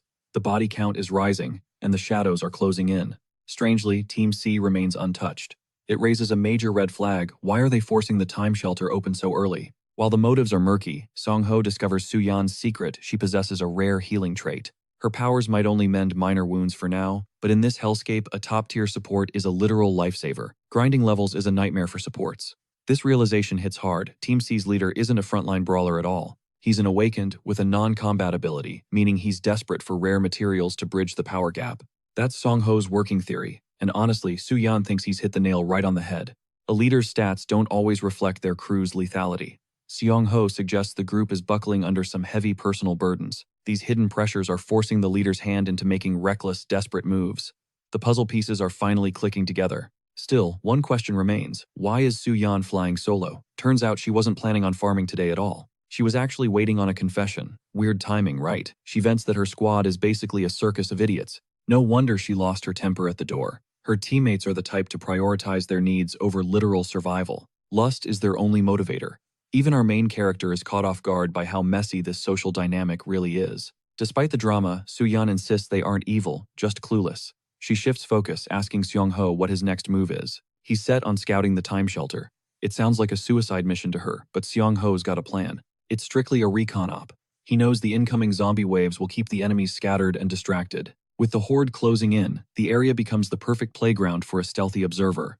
Before heading out, he drops a gift. He gifts her a glowing golden stone, a high-tier shop item that puts any basic candle to shame. His rapid growth leaves her speechless. Songho smirks, promising to pay back his debt to her with some serious interest. Cut to the time shelter. The leader of Party C is overseeing the purification, looking like he owns the place. His scouts report the mysterious killer has claimed another victim from Team B. The tension is palpable. Survivors are scrambling for supplies, but Team C is certain Team B's territory is about to be wiped off the map. Team A's silence is deafening. To force their hand, the leader coldly orders another execution within their ranks. They've been ghosts lately, but a scout finally spots a lead. A lone female member is on the move. It's Su-yan heading straight for Eden Plaza. Locking onto her, Kyung-jun activates his command ability, the order, kill her. But the ghost player remains a complete enigma. His assistant bows in shame, unable to find a single trace of Songho. Kyung-jun is absolutely fuming. He knows the guy is lurking somewhere in Busan, but he's playing a lethal game of hide-and-seek. He needs to find him fast. His point gain has stagnated even while his linked members are racking up the kills. His trait has a fatal flaw. If he doesn't evolve soon, the unknown player will devour him whole. This is the same monster who mastered paralysis poison before the world even ended. He's a true apex predator. Songho has left him absolutely rattled. Now he's racing to hit level 15 before the clock runs out. The auction summit is coming up and he refuses to look weak in front of other regional kings. It's all about the clout. His lackeys herd a fresh pack of zombies toward him. Kyung-jun grins, readying a Molotov for a fiery execution. The glass shatters, and in an instant, the horde is swallowed by a roaring inferno. 40 points secured. He hits level 9, but 6 more levels remain. He barks out 3 new directives. First, secure the time shelter's locking mechanism at all costs. Second, round up more zombies. He needs that experience juice, and he needs it now.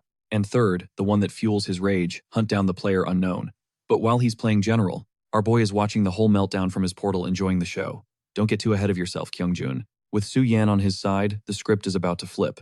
The hunter is officially becoming the prey. It goes down exactly as Su-yan feared. Some guy is pouring his heart out while she's fuming with rage. Who focuses on romance when a killer is literally hunting them? Talk about having zero situational awareness. This dude thinks his clairvoyance makes him untouchable. He's convinced they're safe, but Su-yan knows better. She calls out his recklessness. In this world, the biggest threat usually comes from the person standing right next to you. He breathed his last during a routine mission. The coward insists they're safe because the killer is in the B party zone. Honestly, she's totally done with his nonsense until the danger is actually confirmed. Dealing with him is just a chore. Desperate to stay close, the guy literally begs to be her boyfriend. And well, absolute ick for Su-yan. She shuts him down instantly, but this dude's obsession is becoming straight up creepy. Suddenly, a sharp pain flares like his name was just inked in a death note. Su-yan freezes. The predator is here. This guy's trash clairvoyance failed again. They're sitting ducks unless they move, and they need to move now. The killer possesses a lethal life-tracking skill, making every second in the plaza a death sentence. They need to vanish. Desperate to not be useless, he tries tracking the killer's location before the deathmatch field forces their hand. Too late. The game is already over. The shadow with the blade is already closing the distance. Su-yan relentlessly roasts him for being a walking disaster, blaming his pathetic luck for this nightmare. But a chilling realization hits them. They've finally identified a crucial game-changing detail. The killer is rocking the C-Team uniform. He ignites a domain expansion, locking them inside a lethal death field. Trapped with 0 combat stats, they need a hiding spot immediately, or it's game over for everyone. This killer is a pure combat specialist. Suyan snaps at him for forgetting that killers can't sprint early on. Hiding is their only play, and Suyan has a strategy. She orders him to ready an anti-iron death flashlight. If her gamble pays off, her savior will arrive. But for now, the monster lunges with a serrated blade. The killer slashes for her throat, but Suyan is a total badass, weaving through the first strike with ease. She seizes the opening, detonating the flashlight and searing the killer's retinas with blinding light. He's dazed, but Suyan gets a bit too hyped and forgets the most important rule: run for your life. Fatal mistake. A heavy fist connects, sending her spiraling through the air like a ragdoll. She slams into the ground, coughing up crimson. The realization of her arrogance tastes more bitter than the blood. As death looms, she pleads for help from the boyfriend, but the spineless rat is already gone. He flees like a coward, making Suyan eternally grateful she swiped left on his pathetic confession. Watching him run, she feels her life slipping away as the cold steel inches closer to her neck. The blade rises to end her, but a familiar voice breaks the silence. Songho asks why the closed eyes. Our hero enters the fray, parrying the blade. He follows up with a devastating gut-shattering kick to the murderer, giving him a taste of his own medicine. Suyan watches in awe as Songho extends a hand to her. Don't think about dying yet. Later, as she patches up, they confirm the C-Team leader is a manipulative psychic. That brainwashing power is the only reason his squad follows him with such terrifying, mindless loyalty. Her wounds begin to knit back together. Songho coldly mentions the coward who ran ended up as mere monster bait. She starts to mourn Hansong, but he shuts it down. Don't waste tears on someone so meaningless. They're real nightmare. This killer has insane regeneration. He's a tank that simply won't stay down. Suyan searches for a solution, but Songho knows the truth. Death matches always end in a final, brutal showdown. Even if the barrier drops, a tide of zombies will swarm the exits, turning the plaza into a tomb. However, Songho spotted an interesting bug. That's why he brought her all the way to this specific spot. A sky bridge connects the towers. Just like before, the killer's bloodlust is reaching a boiling point. His eyes burn with a crimson thirst as the death field constricts, signaling the climax of his hunger. At the peak of that frenzy, a crack will form in the barrier. One chance to escape. One moment. Songho gives the order the second he signals she needs to bolt through that gap and never look back. Her survival is guaranteed, but she hesitates. How can he survive against that monster all by himself? He has no choice. Every killer possesses a variable stopper skill, and Songho needs to put this one down permanently. Step 1. Trigger the bug. If they stay trapped, their entire plan turns to ash. He sends Suyan to the 3rd floor, while he prepares for a one-on-one showdown in the lobby. His heart thunders in his chest, a rhythmic warning as the killer's presence draws closer and closer. The predator is finally here, and Songho is more than ready to tear him apart. He scans the room, dead silence. Suddenly, a lethal strike blindsides him out of nowhere. Songho barely intercepts with his shield. Turns out the killer's cracked ability is wall phasing. There's nowhere left to hide. Songho's final high-stakes showdown with the assassin begins.